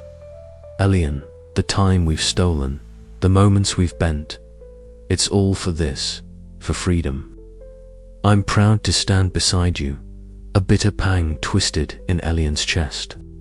He had always feared this moment, the inevitable price of wielding power forbidden by the very laws of their city. Forbidden magic was a cruel gift, one that demanded sacrifice in blood and spirit. Myra's unwavering loyalty and courage had been his anchor, but now that anchor was fraying. Outside the sanctuary's heavy doors, the distant clamor of the city persisted, a ceaseless pulse of ticking gears and measured footsteps. The rebellion had endured countless trials, but each victory was etched in loss. Elian rose and moved to the stained glass window, where fractured light spilled through in kaleidoscopic shards. The colors danced across his weary face, illuminating the lines of sleepless nights and unspoken fears. Memories pressed upon him like the weight of 1,000 years, the faces of friends fallen in battle, the silent betrayals, the moments when hope had nearly crumbled beneath the relentless march of the Chronarch's clockwork sentinels. Yet beneath it all was a fierce resolve, a stubborn flame that refused to be snuffed out. In a corner of the sanctuary, Sylvan's voice rose in quiet argument with Jorin. The rebel leaders' sharp eyes locked with the guarded city captain's wary gaze. Their words were hushed but charged with urgency. "We can't afford divisions now," Sylvan said, voice low but insistent. "Every moment we waste bickering is a moment the Chronarch tightens his grip." Jorin, his broad shoulders tense beneath the worn uniform, replied, "I'm not blind to what you fight for, but reckless actions risk everything we've built. There are rules, even in rebellion." The tension between pragmatism and idealism hung heavy in the air, a fragile thread holding their uneasy alliance together. Beyond the walls, the city's magical clocks ticked on, oblivious to the human lives entwined with their ceaseless measure of time.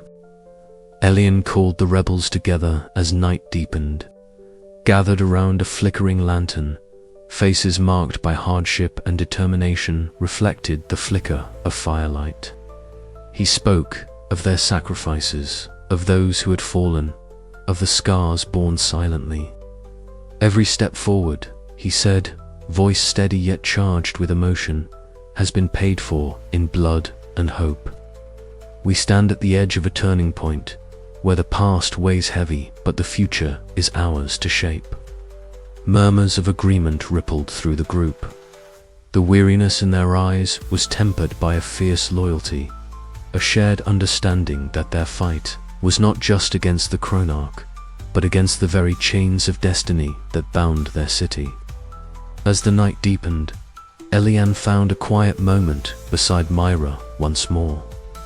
Her breath was steady but faint, the light in her eyes dimming yet unyielding. "You carry more than just the weight of leadership," she whispered. "You carry all of us. But even the strongest need to lean on others." Elian nodded, swallowing the lump in his throat. The path ahead was uncertain, fraught with sacrifice and peril, but he was not alone.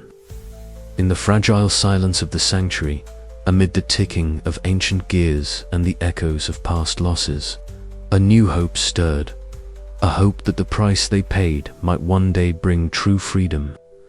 Outside, the city's heartbeat quickened, as if sensing the approaching storm. Time itself held its breath, awaiting the moment when fate and free will would collide in a final, shattering reckoning. And as Elian stood watch over his friends and his city, he vowed to face whatever came next, no matter the cost. The awakening, the city trembled as if it had suddenly inhaled a breath long held and was now exhaling in a shuddering gasp. The central clock tower, the heart of the city's magical timepieces, groaned beneath the weight of its own mechanisms.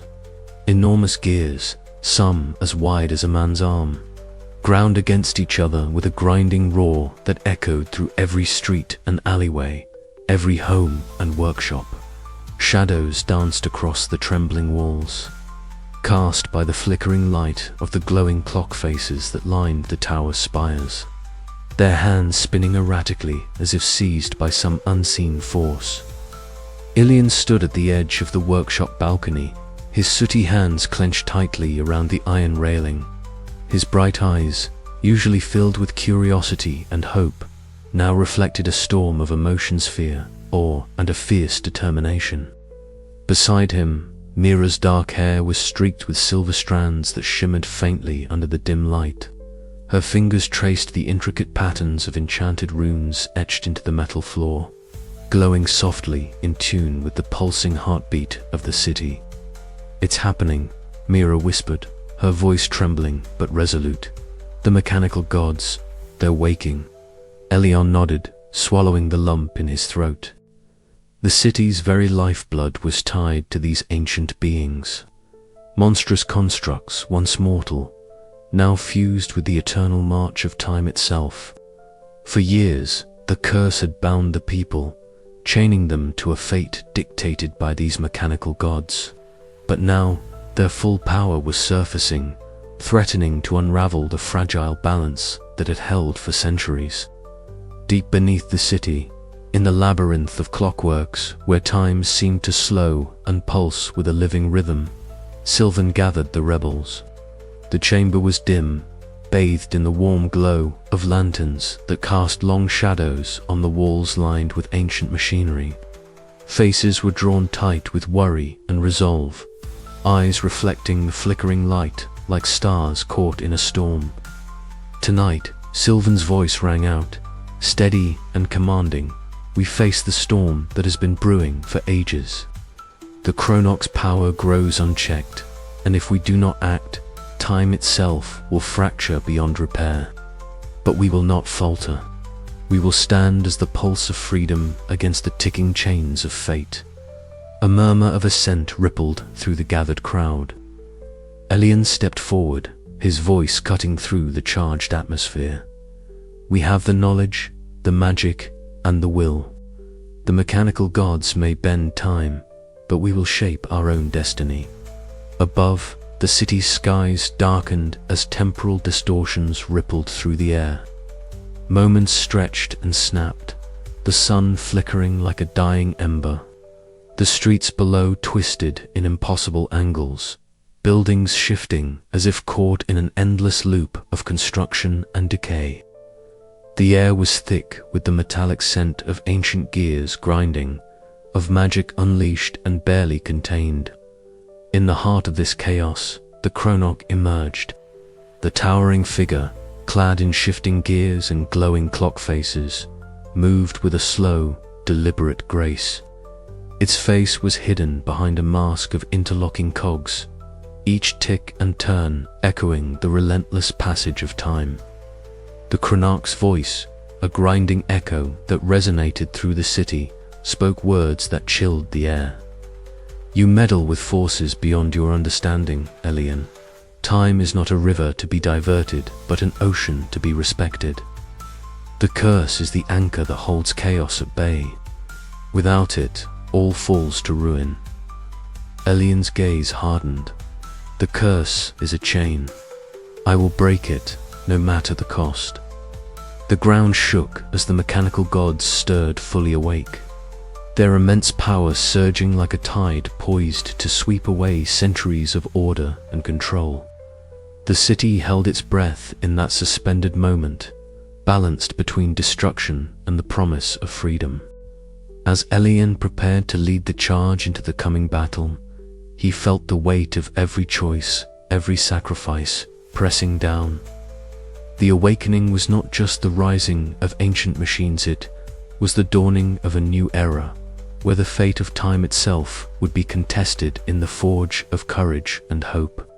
And so, beneath the trembling skies and the endless ticking of 1,000 clocks, the stage was set. The war for the heart of time had begun. The great bell of the central clock tower tolled through the thickening dusk, its deep, sonorous clang echoing like a heartbeat across the cityscape. Beneath its looming shadow, the rebels assembled, a ragged but resolute force of human will and ingenuity. Their eyes fixed upward where the mechanical gods descended as harbingers of doom. Elian stood at the forefront, his hands steady despite the turmoil thrumming in his chest. Beside him, Myra's fingers danced over her array of tinkered devices, each one humming with latent power, ready to unleash forbidden magics that bent the very flow of time. The air was thick with the scent of oil and ozone as the colossal forms of the mechanical gods landed with a thunderous impact. Gears whirred and pistons hissed, their metallic limbs moving with a precision that was both mesmerizing and terrifying. Each god bore the marks of an ancient design, their surfaces inscribed with glowing runes that pulsed in rhythm with the city's fractured heartbeat. Around them, the Chronoc presided, a towering figure whose mask of interlocking cogs obscured any hint of humanity beneath. His presence a chilling embodiment of fate's relentless march. Elian raised his voice, rallying the rebels. Remember why we fight. These gods may command time, but they do not command our will. The crowd's response was a chorus of fierce determination, a wave of defiance crashing against the oppressive silence enforced by the mechanical deities. The battle erupted with the clash of steel and the crackle of magic. Mira unleashed her crafted devices, sending ripples of temporal energy that slowed the advance of the Chronarch's clockwork sentinels. Eliant moved amidst the chaos, his hands glowing with an ethereal light as he manipulated the flow of moments, stretching seconds into eternities and compressing hours into blinks. Each action rippled through the battlefield, turning the tide in fleeting surges of hope. But the Chronarch was no mere opponent. He was a force of nature bound in metal and purpose. With a sweep of his cog-laden arm, he shattered the city's colossal hourglass, its glowing sand cascading like a shower of stars before scattering into the ether. Time fractured, instantly moments splintered and looped. Reality twisted into dizzying spirals. Combatants found themselves caught in loops of motion, trapped in frozen frames, or hurled backwards into past skirmishes. The very air vibrated with temporal distortion, a chaotic symphony of war and wonder. Amid the swirling chaos, Elian's resolve hardened. He knew the city's fate hinged on this moment, that the fragile thread of time might unravel entirely unless he could seize control. Climbing the trembling clock tower, he confronted the Chronarch atop the dizzying heights, the city flickering beneath them like a kaleidoscope of fleeting seconds and fractured hours. Their duel was a tempest of wills. The Chronarch's strikes were precise, each blow a calculated attempt to impose order on the chaos. Elian countered with unpredictable bursts of magic and mechanical cunning, weaving through the distortions to land blows that resonated with the heartbeat of the city itself. Words were few, but charged with meaning. "You cling to a broken fate," Elian declared, "but I choose the future." The Chronarch's mask shifted, revealing a glimmer of the mortal clockmaker who had sacrificed his humanity for eternal vigilance. "Choice is an illusion," he replied, "but even illusions can be shattered." The battle raged as time folded and unfolded around them, a surreal dance of destruction and creation. Below, the rebels fought desperately to maintain their footing, each victory and loss magnified by the temporal chaos. Myra's voice cut through the noise, guiding the forces with steady commands and urgent encouragement. As the duel reached its crescendo, Elian summoned a final surge of power, drawing on every lesson, every sacrifice. Every heartbeat synced with the city's pulse. The Chronarch staggered, the mask of cogs cracking, revealing the weary eyes of a man trapped by his own creation. The clock tower shuddered violently, the fractured hours converging into a single, fragile moment suspended between past and future. Elian's voice rang out, a beacon amidst the storm, for freedom, for time itself. The chapter closes on this moment of suspended breath, the fate of the city hanging in the balance as Elian and the Chronarch clash for control of the hours. The eternal tick of the city's heart falters, leaving readers poised on the edge of revelation and catastrophe. The chamber was colossal, its vaulted ceiling lost in shadows, alive with the relentless ticking of countless gears and the low hum of ancient magic woven into the very stones. Ilian's footsteps echoed as he stepped forward, the weight of every second pressing against his chest. Before him stood the Chronarch, a towering entity of shifting metal, glowing clock faces spinning lazily across its form. The mask of interlocking cogs hid any hint of the mortal man who once was. Time seemed thick here, a tangible force pressing inward, as if the very fabric of reality was woven from the endless ticking around them. Elian's hands trembled slightly, soot-streaked fingers tightening round the wrench he carried, not a weapon by design, but his tool, his link to the craft that had shaped his destiny. The lessons of Master Kaldor, the whispered secrets from forbidden archives, and Mira's tireless inventions all converged into this moment. "You cannot break the order," The Chronoc's voice resonated like the grinding of gears, cold and unyielding. The curse is the city's heartbeat. Without it, chaos consumes all. Elian met the glowing eyes behind the mask with unwavering resolve. The heartbeat you protect is a chain, binding us to a fate not our own. I will not let the city rot in silence. With that, the duel began. The air filled with the clash of metal and the crackle of temporal energy. The Chronoc's massive arms, bristling with spinning gears and serrated blades, swung with devastating power, each strike threatening to crush Elian beneath the weight of endless hours. But Elian was swift, bending moments just enough to slip through gaps imperceptible to the naked eye. Time slowed for him, a fleeting advantage gleaned from countless hours spent, studying the mechanisms that governed their world. Elian countered with precise strikes, targeting the glowing runes that pulsed along the Chronoc's joints. Sparks flew as his wrench connected, each blow a delicate balance of force and finesse. The chamber around them twisted, walls rippling as temporal distortions warped the space, fragments of past and future flickering in the shadows. Outside the chamber, Mira worked feverishly. Her fingers danced over a console of intricate devices, stabilizing the temporal fractures that threatened to unravel their rebellion. Joran, the sentinels are closing in. She called through the communicator, her voice taut with urgency. Joran's stern face appeared on a nearby crystal screen, his broad shoulders squared as he barked orders. Hold the line. We've come too far to falter now. His gaze hardened as he watched the mechanical enforcers surge forward, their clockwork limbs worry with lethal precision. Back inside, the duel reached its crescendo. Elian's breath came in ragged gasps, sweat mixing with soot on his brow. The Chronoc unleashed a sweeping strike, the heavy gears grinding as they moved with terrifying speed. Elian twisted, feeling the brush of cold metal as the attack missed by inches.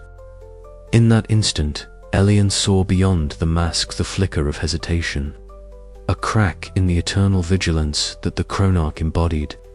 Drawing on every lesson, every memory, he spoke not with words, but with a challenge that pierced the very essence of destiny. What is fate but the sum of choices? If the curse binds us, then breaking it demands sacrifice. But is it not better to risk the unknown than live as slaves to a clock that never stops? The Chronoc faltered, the mask of cogs spinning erratically, as if uncertain. The chamber trembled violently, time fracturing like glass under pressure. Moments stretched and contracted unpredictably, and the city's heartbeat wavered as the ancient curse weakened.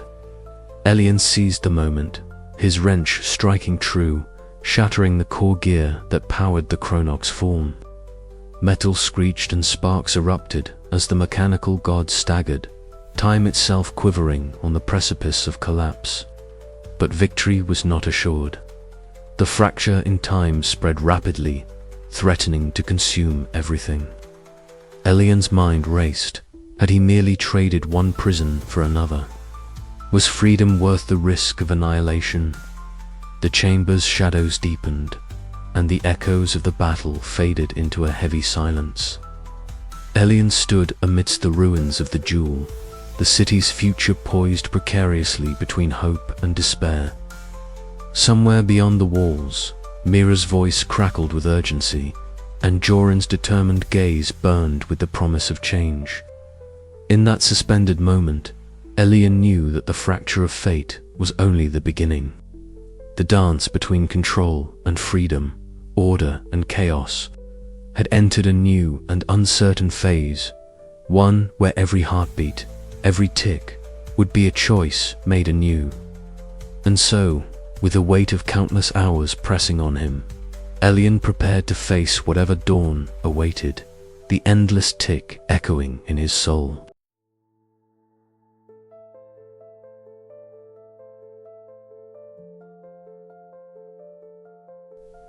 The chamber beneath the city was suffused with a cold, metallic light that flickered as Elian stepped forward, his every breath a whisper against the vast silence. Around him, the labyrinth of ancient gears and glowing runes pulsed with a power both mesmerizing and terrifying. The air was thick with the scent of oil and ozone, a testament to the mechanical gods' eternal vigilance. Elian's hands trembled slightly, soot-streaked fingers brushing against the cold surfaces as if seeking reassurance. He was no longer merely an apprentice. The weight of countless lives pressed upon him, a burden heavier than any mechanism he had ever studied. Myra stood close, her eyes wide but resolute, her grip steady as she reached for his hand. "Elian," she whispered, voice trembling yet fierce, "you are not alone in this. Whatever happens, we face it together." He nodded, drawing strength from her presence. The ritual to break the curse was unlike anything recorded in the forbidden archives or whispered among the rebels. It required a sacrifice, a part of one's very essence, to sever the chains binding the city to its mechanical overlords. Elian had agonized over the cost, the unknown toll of defying fate itself. Slowly, he began the incantations learned from the ancient journals, his voice steady despite the storm raging within. The runes around him flared brighter, the gears responding as if awakening from a long slumber. A low hum filled the chamber, rising into a crescendo that seemed to distort the very fabric of time. Elian felt a searing heat in his chest, a pulling sensation as if something inside him was being unmade and remade simultaneously. "It's working," Myra breathed, her eyes reflecting the swirling energies. "Hold on, Elian." But the cost soon became apparent. A sharp pain lanced through Elian's heart, and he staggered, clutching at his chest as the light around him dimmed. The sacrifice was taking its toll. Part of his soul, his very connection to time and life, was being torn away to shatter the curse. From the shadows, the chronarch emerged, his towering form framed by shifting gears and glowing clock faces that cast eerie reflections. His voice was a cold, mechanical rasp. "You believe breaking the curse grants freedom, boy. You know nothing of the chaos you unleash. The balance of this city, of time itself, teeters on your folly." Elian met the masked figure's gaze with unwavering defiance. "I choose freedom over chains," he said, voice firm despite the pain. "Even if it costs me everything." The chronarch's mask seemed to shimmer, an inscrutable expression behind the interlocking cogs. "Then prepare to bear that burden." As Elian completed the final incantation, the chamber was engulfed in a blinding light. The city's clocks, from the grand tower to the smallest wristwatches, simultaneously ceased their ticking, plunging the world into an eerie silence. For a moment, time itself seemed to hold its breath. Then, slowly, the clocks began to move again, their hands sweeping forward with renewed energy. A golden light spread through the streets, bathing the citizens in warmth and awe. Whispers rose as people looked up, sensing the shift in their world. Myra stayed by Elian's side, supporting him as exhaustion overtook his body. "You did it," she said softly, tears glistening in her eyes. "You broke the chains." Elian's smile was faint but real. "At a cost," he murmured, "but maybe this is the dawn we needed." Above them, the mechanical gods remained silent, their power diminished but not vanished. The future was uncertain, a fragile balance between chaos and order.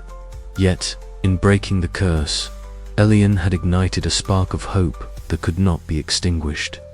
As the light from the clocks bathed the city in a new glow, Elian knew the fight was far from over.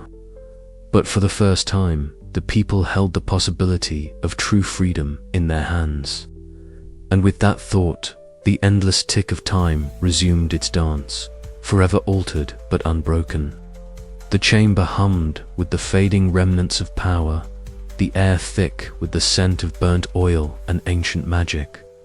Elian's breath came in ragged gasps as he sank to his knees, the sacrifice weighing heavily on his soul. Myra knelt beside him, wiping the sweat from his brow, her touch grounding him in the fragile reality. "You've changed everything," she said quietly. "The city will never be the same." He nodded, a melancholy smile touching his lips. "Neither will I." Outside, the citizens gathered, eyes turned toward the sky where the great clock tower's hands spun freely, no longer bound by the curse. Children laughed, elders wept, and somewhere, in the distance, the first notes of a new song began to rise, a melody of hope woven through the endless tick of time. Elian closed his eyes, feeling the pulse of the city resonate with his own fading heartbeat. The city was silent. For the first time in centuries, the relentless ticking that had defined every moment, every heartbeat, every breath in the city, powered by magical timepieces, had stopped. The endless symphony of gears and springs had fallen mute, leaving behind an eerie stillness that seemed almost unnatural. Elian stood atop the cracked clock tower, the highest point in the city, and gazed out over the vast expanse of rooftops and winding streets, bathed in the pale light of dawn. The air was cool, carrying the faint scent of oil and dust, mingled with the distant aroma of damp earth and flowering vines that had begun to reclaim forgotten corners. His soot-smudged hands rested on the railing, trembling slightly not from cold, but from the weight of everything that had transpired. The memories surged within him like a tide, the whispered warnings of Master Caldor, Mira's trembling hands as she repaired the broken timepiece, the fierce clashes with clockwork sentinels, and the moment the mechanical gods had awakened in all their terrifying glory, and finally, the choice, the sacrifice that had shattered the curse binding his people. Below, the citizens stirred cautiously. Some wept openly, mourning those lost in the battles and betrayals, while others whispered prayers of thanks, their eyes alight with newfound hope. The invisible chains that had governed their destinies for generations were broken, but freedom, Elian knew, was no simple gift. It was a fragile flame, one that could be easily extinguished if not nurtured with care. In the quiet of the tower, Elian recalled Mira's pale face, streaked with sweat and determination, as she wielded forbidden clockwork magic to hold the city's unraveling time together just long enough for him to act. She had paid a heavy price. Her strength was fading, her spirit worn thin by the relentless strain. Yet, even now, in the aftermath, she worked tirelessly in the workshop, coaxing life back into the scattered mechanisms, her fingers delicate but resolute. Master Caldor had been nowhere to be found since the final battle. When Elian finally found him, the old man was seated alone in their former workshop, surrounded by broken gears and faded blueprints.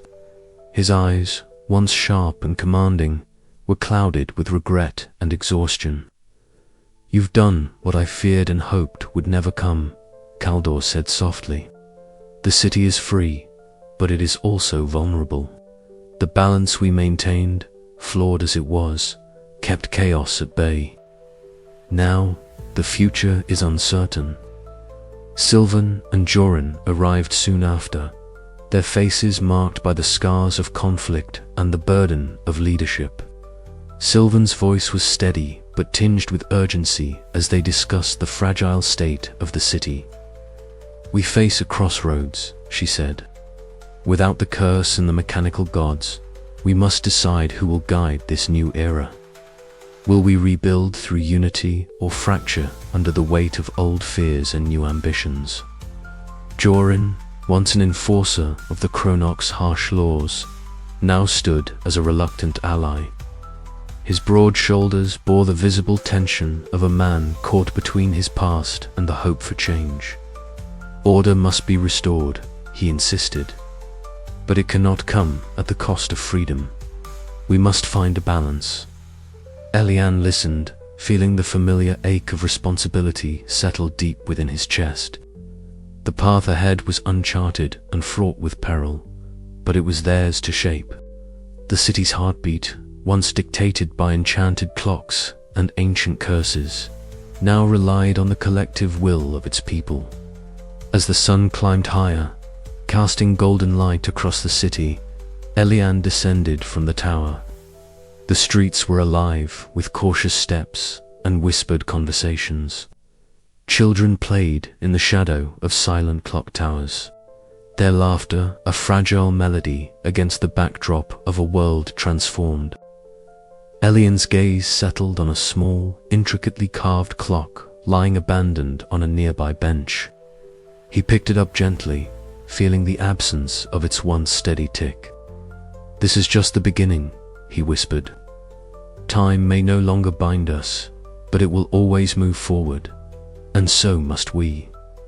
The city breathed in a new era, one filled with uncertainty, sacrifice, and the infinite possibilities of freedom. Elian knew the struggle was far from over. The dance between fate and free will would continue, eternal and unyielding. But for now, amid the silence and the soft glow of dawn, hope flickered like a candle against the encroaching night. And Elian stood watch, a symbol of that hope, ready to face whatever tomorrow might bring. The first light of dawn spilled over the horizon, casting a pale gold glow across the city of Etherwatch. From the summit of the central clock tower, Elian's gaze stretched over the labyrinthine streets below, alive with renewed energy. The city stirred to life with a quiet urgency. Artisans and laborers moved with purpose, repairing gears and polishing brass, restoring the intricate machinery that had once been the heart of their existence. Elian's soot-smudged hands rested on the cold iron railing, the chill of the morning air brushing against his skin. The steady ticking of countless clocks filled the air, a symphony of sound that now felt different, lighter, freer, as if the city itself was breathing anew. The curse that had once bound every breath and heartbeat to an unyielding fate had shattered, leaving the city at a precarious crossroads. Hope flickered like a fragile flame in Elian's chest, tempered by the weight of responsibility that settled heavily on his shoulders. Below, children darted through sunlit alleys, their laughter ringing clear and unburdened by the oppressive rhythm that had once governed their lives. Vendors arranged their stalls with vibrant fruits and delicate trinkets, and the scent of fresh bread mingled with the metallic temps of oil and brass. The city was awakening, not just physically, but in spirit. In the workshop nestled within the heart of the city, Myra worked with a quiet intensity, her short frame bent over a delicate clockwork device. Tiny gears worry softly as she assembled the components with meticulous care. Faint pulses of blue light flickered within the device's core, casting a gentle glow on her determined face. Despite the exhaustion etched into her features, her hands moved with unwavering steadiness, testament to the resilience that had carried them through the darkest days. The air was thick with the hum of magic and machinery, a testament to the new possibilities that lay ahead. Mira caught Elian's eye and offered a small, tired smile. In that simple gesture lay a promise of innovation, of rebuilding, and of the unyielding spirit that refused to be extinguished. Later, in a modest room lined with maps and scattered mechanical parts, Elian gathered with Myra, Sylvan, and Joran. The wooden table before them was cluttered with sketches of new devices, plans for the city's restoration, and notes on the fragile alliances forming in the wake of upheaval. The tension was palpable. Old wounds and mistrust lingered beneath the surface, especially between Joran and the others. Yet, despite their differences, a shared resolve bound them together. Sylvan's lean frame was taut with determination, as she outlined strategies for securing the city's borders and rallying the remaining rebel factions. Joran, his scarred face shadowed in the dim light, nodded reluctantly, acknowledging the necessity of cooperation. Myra contributed ideas for harnessing newly discovered clockwork magics, while Elian listened intently, weighing each proposal with the careful consideration born of hard-earned wisdom. The future was uncertain, riddled with challenges that stretched beyond mere mechanics and into the realm of trust and governance. Yet, in that room, a fragile unity took root, a seed of hope that, nurtured with care, might one day bloom into lasting peace. As twilight descended, Elian found himself wandering through a quiet square, where a newly installed public clock stood sentinel. Its polished brass face gleamed softly in the fading light, the delicate hands marking the hour with a gentle tick that echoed through the still evening air. Around him, banners fluttered lightly in the breeze, celebrating the dawn of a new era without the shadow of the curse. The square was alive with the soft murmur of conversations and distant laughter, a sound that stirred something deep within Elian. He closed his eyes, letting the moment wash over him, the calm after the storm, the promise of change, and the lingering uncertainty of what lay ahead. "We've come far," Mira's voice broke the silence beside him, quiet but resolute. Elian opened his eyes to meet hers, the silver streaks in her dark hair catching the last rays of sunlight. "Farther than I ever thought possible," he replied, his voice steady. "But this is only the beginning." Together, they stood beneath the endless sky, the city's heartbeat no longer a chain but a steady pulse of freedom. Yet even as hope blossomed, Elian knew the dance between order and chaos, destiny and choice, was far from over. The mysteries of time still whispered in the shadows, promising trials yet to come. For now, though, the city breathed anew, and in its fragile dawn, Elian found a glimmer of the future they might forge, one built not on chains of fate, but on the boundless possibilities of free will. And so, with the ticking of countless clocks harmonizing into a single, hopeful rhythm, the new dawn of Etherwatch began. The city lay beneath a twilight sky, its streets bathed in the soft glow of lantern light as the first stars blinked awake. Elian and Mira stood side by side on an aged rooftop, the cool air carrying the faint scent of oil and ozone from the distant clockworks. Before them, the city stretched wide, a labyrinth of spires and gears, pipes and pendulums, all synchronized in a delicate dance of time. Yet tonight, something was amiss. A subtle shimmer pulsed through the air, like heat waves on a summer road, bending the light and distorting the familiar outlines of buildings and streets. Elian's eyes narrowed as he reached out instinctively, fingers brushing the illusion. A faint ticking echoed in the stillness, a sound only he and Myra seemed to hear, soft and haunting, like the heartbeat of a ghost. "Do you see it?" Elian whispered, his voice taut with unease. Mira nodded, her silver-streaked hair catching the last light. "It's like the city's breathing out of rhythm, time slipping." Her voice carried both wonder and a tremor of fear. After all we've done, could the curse really be lingering?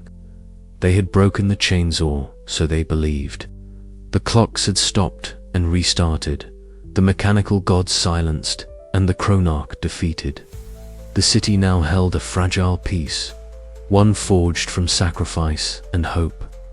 But tonight's strange phenomena suggested that the echoes of the past were far from gone. As they observed, the shimmering grew, ripples cascading across the rooftops and alleys like waves on a dark sea. The ticking grew louder, more insistent, a spectral pulse threading through the city's veins. Elian's heart quickened. "We need answers," he said. "We can't ignore this." Their first step led them to the Forbidden Archives, a place where dust and shadow cloaked the secrets of ages. Inside, Talia moved with practiced stealth, her fingers tracing the faded spines of ancient tomes. The air was thick with the scent of parchment and old magic.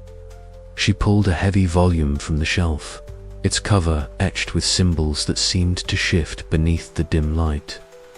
"These texts speak of a time beyond time," Talia murmured, her eyes scanning the fragile pages. "A shadow time that clings to the city's heart, a remnant of the curse that no one dared to speak of openly." Elian leaned closer, absorbing the words that spoke of echoes, ghosts, of mechanical gods whose influence seeped into the very fabric of reality. It was a warning and a revelation. The curse was not a simple chain to break, but a complex web woven into the city's essence. Meanwhile, in the city's patrol headquarters, Joran paced with a grim expression. The captain of the city guard had long been a skeptic of Elian's rebellion, but recent events had forced a reluctant alliance. Reports poured in of strange occurrences, guards frozen mid-step, clocks spontaneously running backward, moments where time itself seemed to falter. "This isn't just superstition," Joran told Elian during a tense meeting in the dim council room. "The city's stabilizing, but these anomalies, they're growing. If we don't act, chaos will seep back in." Elian nodded, the weight of leadership pressing upon him. The victory over the Chronarch had been hard won, but the battle against time itself was far from over.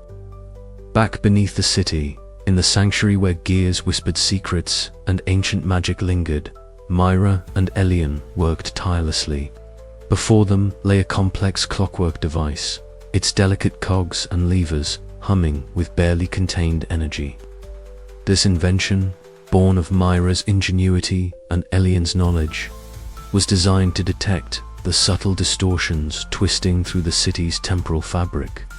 As the device powered up, the room filled with a soft, rhythmic pulse, like the beating of a mechanical heart. Lights flickered along the panels, mapping the patterns of distortion in glowing lines that danced and fluctuated. The readings revealed a hidden current of shadow time, a faint but persistent echo of the curse's ancient grip. "It's alive," Myra whispered, exhaustion and awe mingling in her voice. "Not gone, just changed." Elian's gaze hardened with resolve. "Then we fight on. Freedom isn't just breaking chains, it's guarding what we've won." Yet beneath their determination lay an uneasy truth. The curse had not vanished. It had melded into the very essence of their world, a shadow lurking in the cracks of time. The balance between order and chaos was fragile, and the echoes beyond time whispered of trials yet to come. As the night deepened, the city pulsed with an uncertain rhythm, its future unwritten, its fate suspended between hope and dread. Elian stood watch, the weight of countless moments pressing upon him, knowing that in the endless dance of time, every tick could bring salvation or ruin. And somewhere, deep within the shadowed gears, the mechanical gods stirred, watching, waiting for what would come next. The city was waking anew, its pulse no longer shackled by the dark curse that had governed its every tick and tock for centuries. Elian stood at the threshold of the hidden chamber beneath the central clock tower, a place whispered of in legends, but seen by few. The air was thick with the scent of aged brass and oil, mingled with the faint aroma of parchment and dust that spoke of time long past. As the heavy iron doors groaned open, a soft golden light spilled forth, illuminating the intricate gears and cogs that lined the chamber walls in endless, delicate patterns. Here, The very essence of the original clockmaker's craft thrummed quietly, a heartbeat beneath the city's restored rhythm. Elian's fingers brushed reverently over a delicate golden gear that shimmered with ancient runes. The surface was cool beneath his touch, etched with symbols that hinted at knowledge lost to the age's knowledge that balanced myth and machinery. In a harmony he was only beginning to understand. The chamber held relics of a time when the clockmakers were not merely artisans, but guardians of the flow of hours and fate. Each artifact radiated power, not of domination, but of stewardship. A reminder that time was a gift to be nurtured, not a chain to be endured. Beside him, Mira's eyes reflected the gentle glow, her usual pragmatic demeanor softened by the weight of discovery. "These are more than tools," she whispered. "They're promises." Elian nodded, feeling the enormity of his new role settle on his shoulders. The curse had been broken, yes, but the delicate balance of time remained fragile. It was now his responsibility to weave together the old rituals with new ingenuity, to ensure that the city would never again be enslaved by the shadows of its past. Outside, in the heart of the city, the morning sun bathed the rebuilt clock towers in warm light. The air hummed, not with oppression, but with possibility. Citizens moved through the streets with a newfound ease, their steps in sync with the harmonious ticking of restored timepieces. Children laughed, their voices weaving through the alleys and squares, and the faint clatter of tools signaled the ongoing work of healing and renewal. Mira adjusted a small device she had crafted, a delicate mechanism pulsing with a soft azure glow, a symbol of the union between magic and machinery that would define their future. "It's a beacon," she explained, "a reminder that time is ours to shape, not ours to fear." Elian smiled, the weight of his past battles giving way to cautious optimism.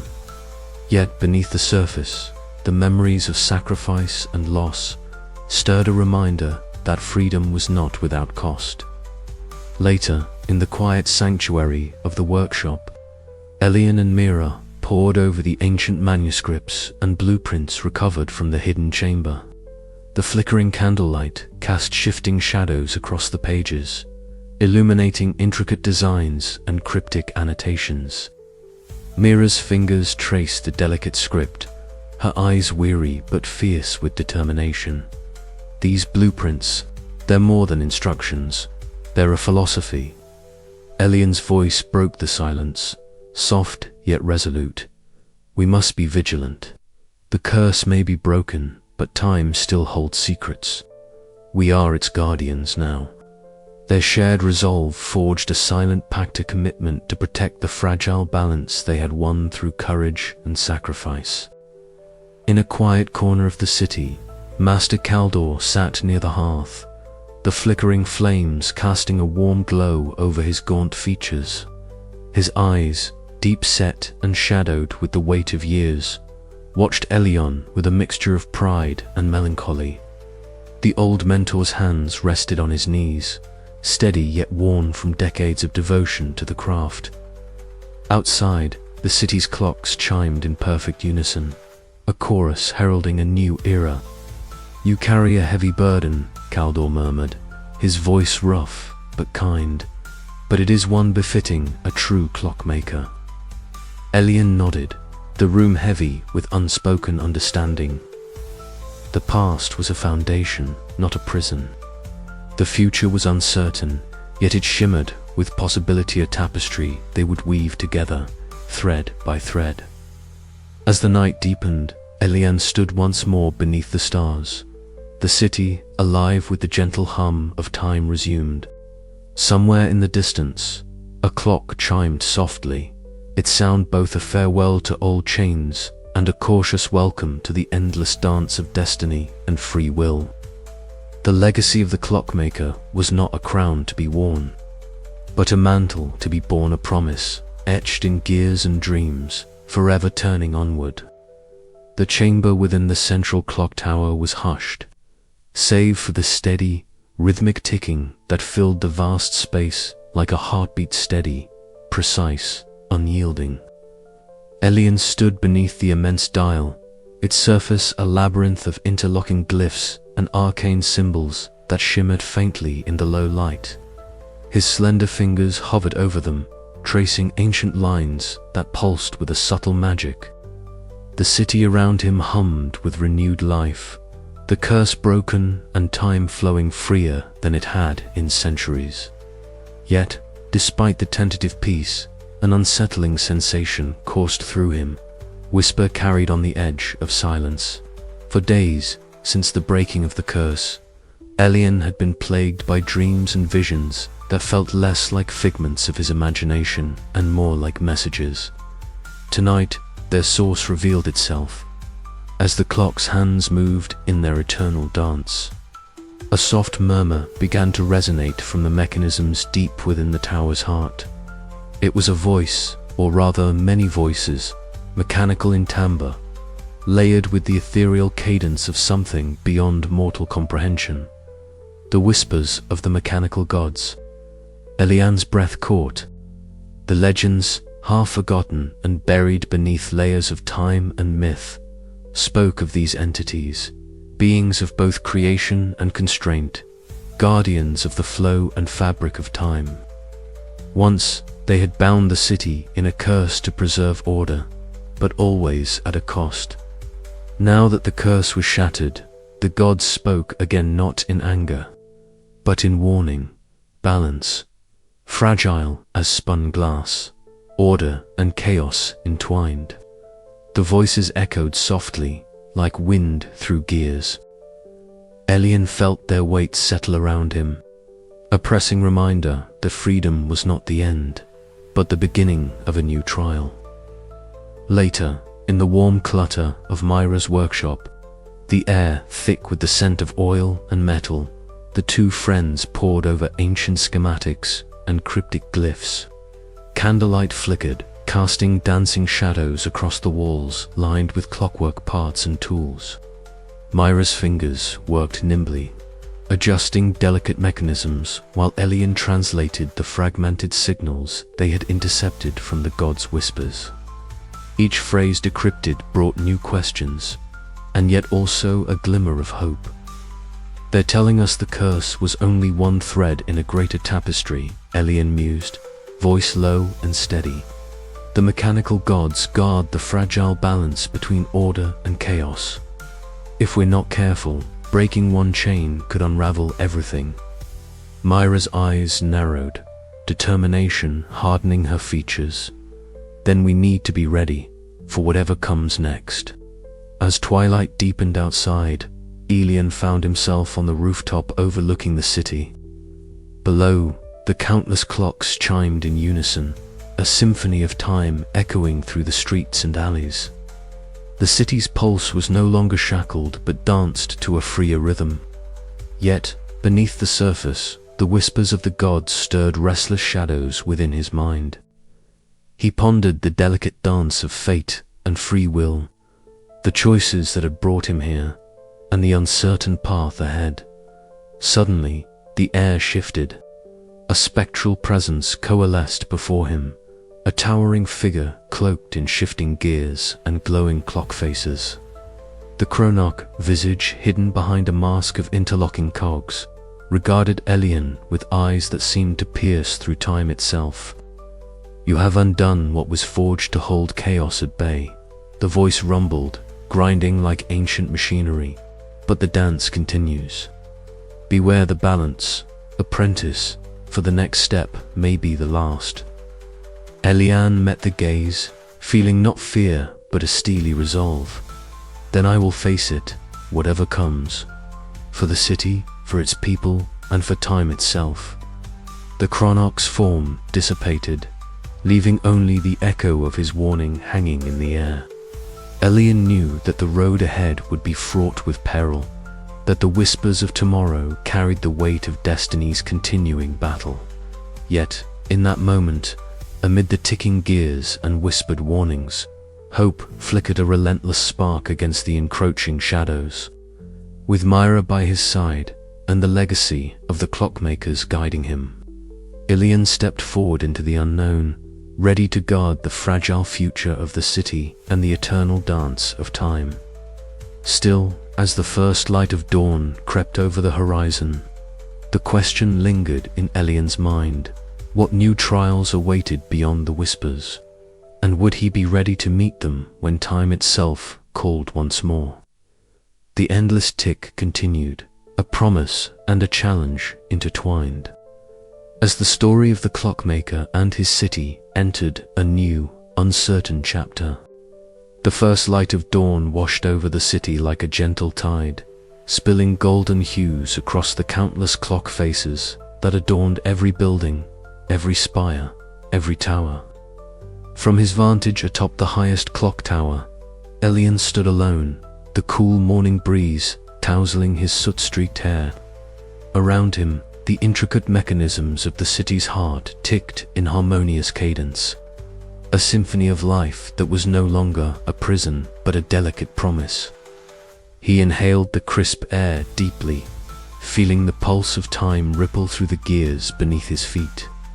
For years, the relentless ticking had been a reminder of bondage, each second a link in a chain forged by the mechanical gods and the curse they imposed. But now, with the curse broken, the city breathed anew, its people tentative but free, stepping carefully into a future unwritten. Elian's gaze drifted over the awakening streets below, where early risers moved with a quiet urgency, their faces alight with cautious hope. Behind him, the door to the tower creaked open, and Mira's familiar silhouette stepped inside, carrying a small clockwork device. Her hands, though worn and marked by struggle, moved with the precision and care of a master tinkerer. She set the device down on the polished wooden bench, its soft ticking filling the room like a heartbeat. "It's ready," she said quietly, eyes meeting Elian's with that fierce determination that had carried them through countless trials. A new beginning, one tick at a time. Elian nodded, a faint smile breaking across his face. "We've come so far," he murmured, "but the dance of time goes on. Freedom isn't a destination, it's a journey, one we must walk with open eyes and steady hands." The workshop was filled with the warm glow of morning light, dust motes dancing lazily in the sunbeams. On the walls, sketches and blueprints chronicled their long battle. Designs for mechanisms that could bend time, devices that once shackled the city, but now symbolized its resilience. Myra moved to his side, her fingers brushing over the familiar soot stains on his sleeve. "The Chronarch's shadow hasn't vanished," she warned softly, "but neither has our light." Elian's thoughts drifted to the enigmatic figure who had once ruled the city's fate, the Chronarch. A towering presence clad in shifting gears and illuminated clock faces, his face forever obscured by a mask of interlocking cogs. Though defeated, his ideals lingered like a ghost in the machinery, a reminder that time was both a gift and a burden. That evening, as twilight bled into night, the city's labyrinthine clockworks came alive with whispered echoes of the past. In the twisting corridors and cavernous chambers deep beneath the streets, Elian and his closest allies gathered. The rhythmic ticking surrounded them, a steady heartbeat that bound them together in shared purpose. Stories of sacrifice, loss, and hope wove through their conversations, each word a thread in the tapestry of their newfound freedom. "We've broken the chains," Elian declared, "but we must never forget the price. The balance between order and chaos, fate and free will, is fragile. Our watch begins now." Myra's eyes glistened with unshed tears, yet her voice was steady. "Together, we'll face whatever comes. The city's heart beats because of us all." As the night deepened, Elian found a quiet moment to himself, gazing up at the stars glittering like scattered gears in the vast machinery of the cosmos.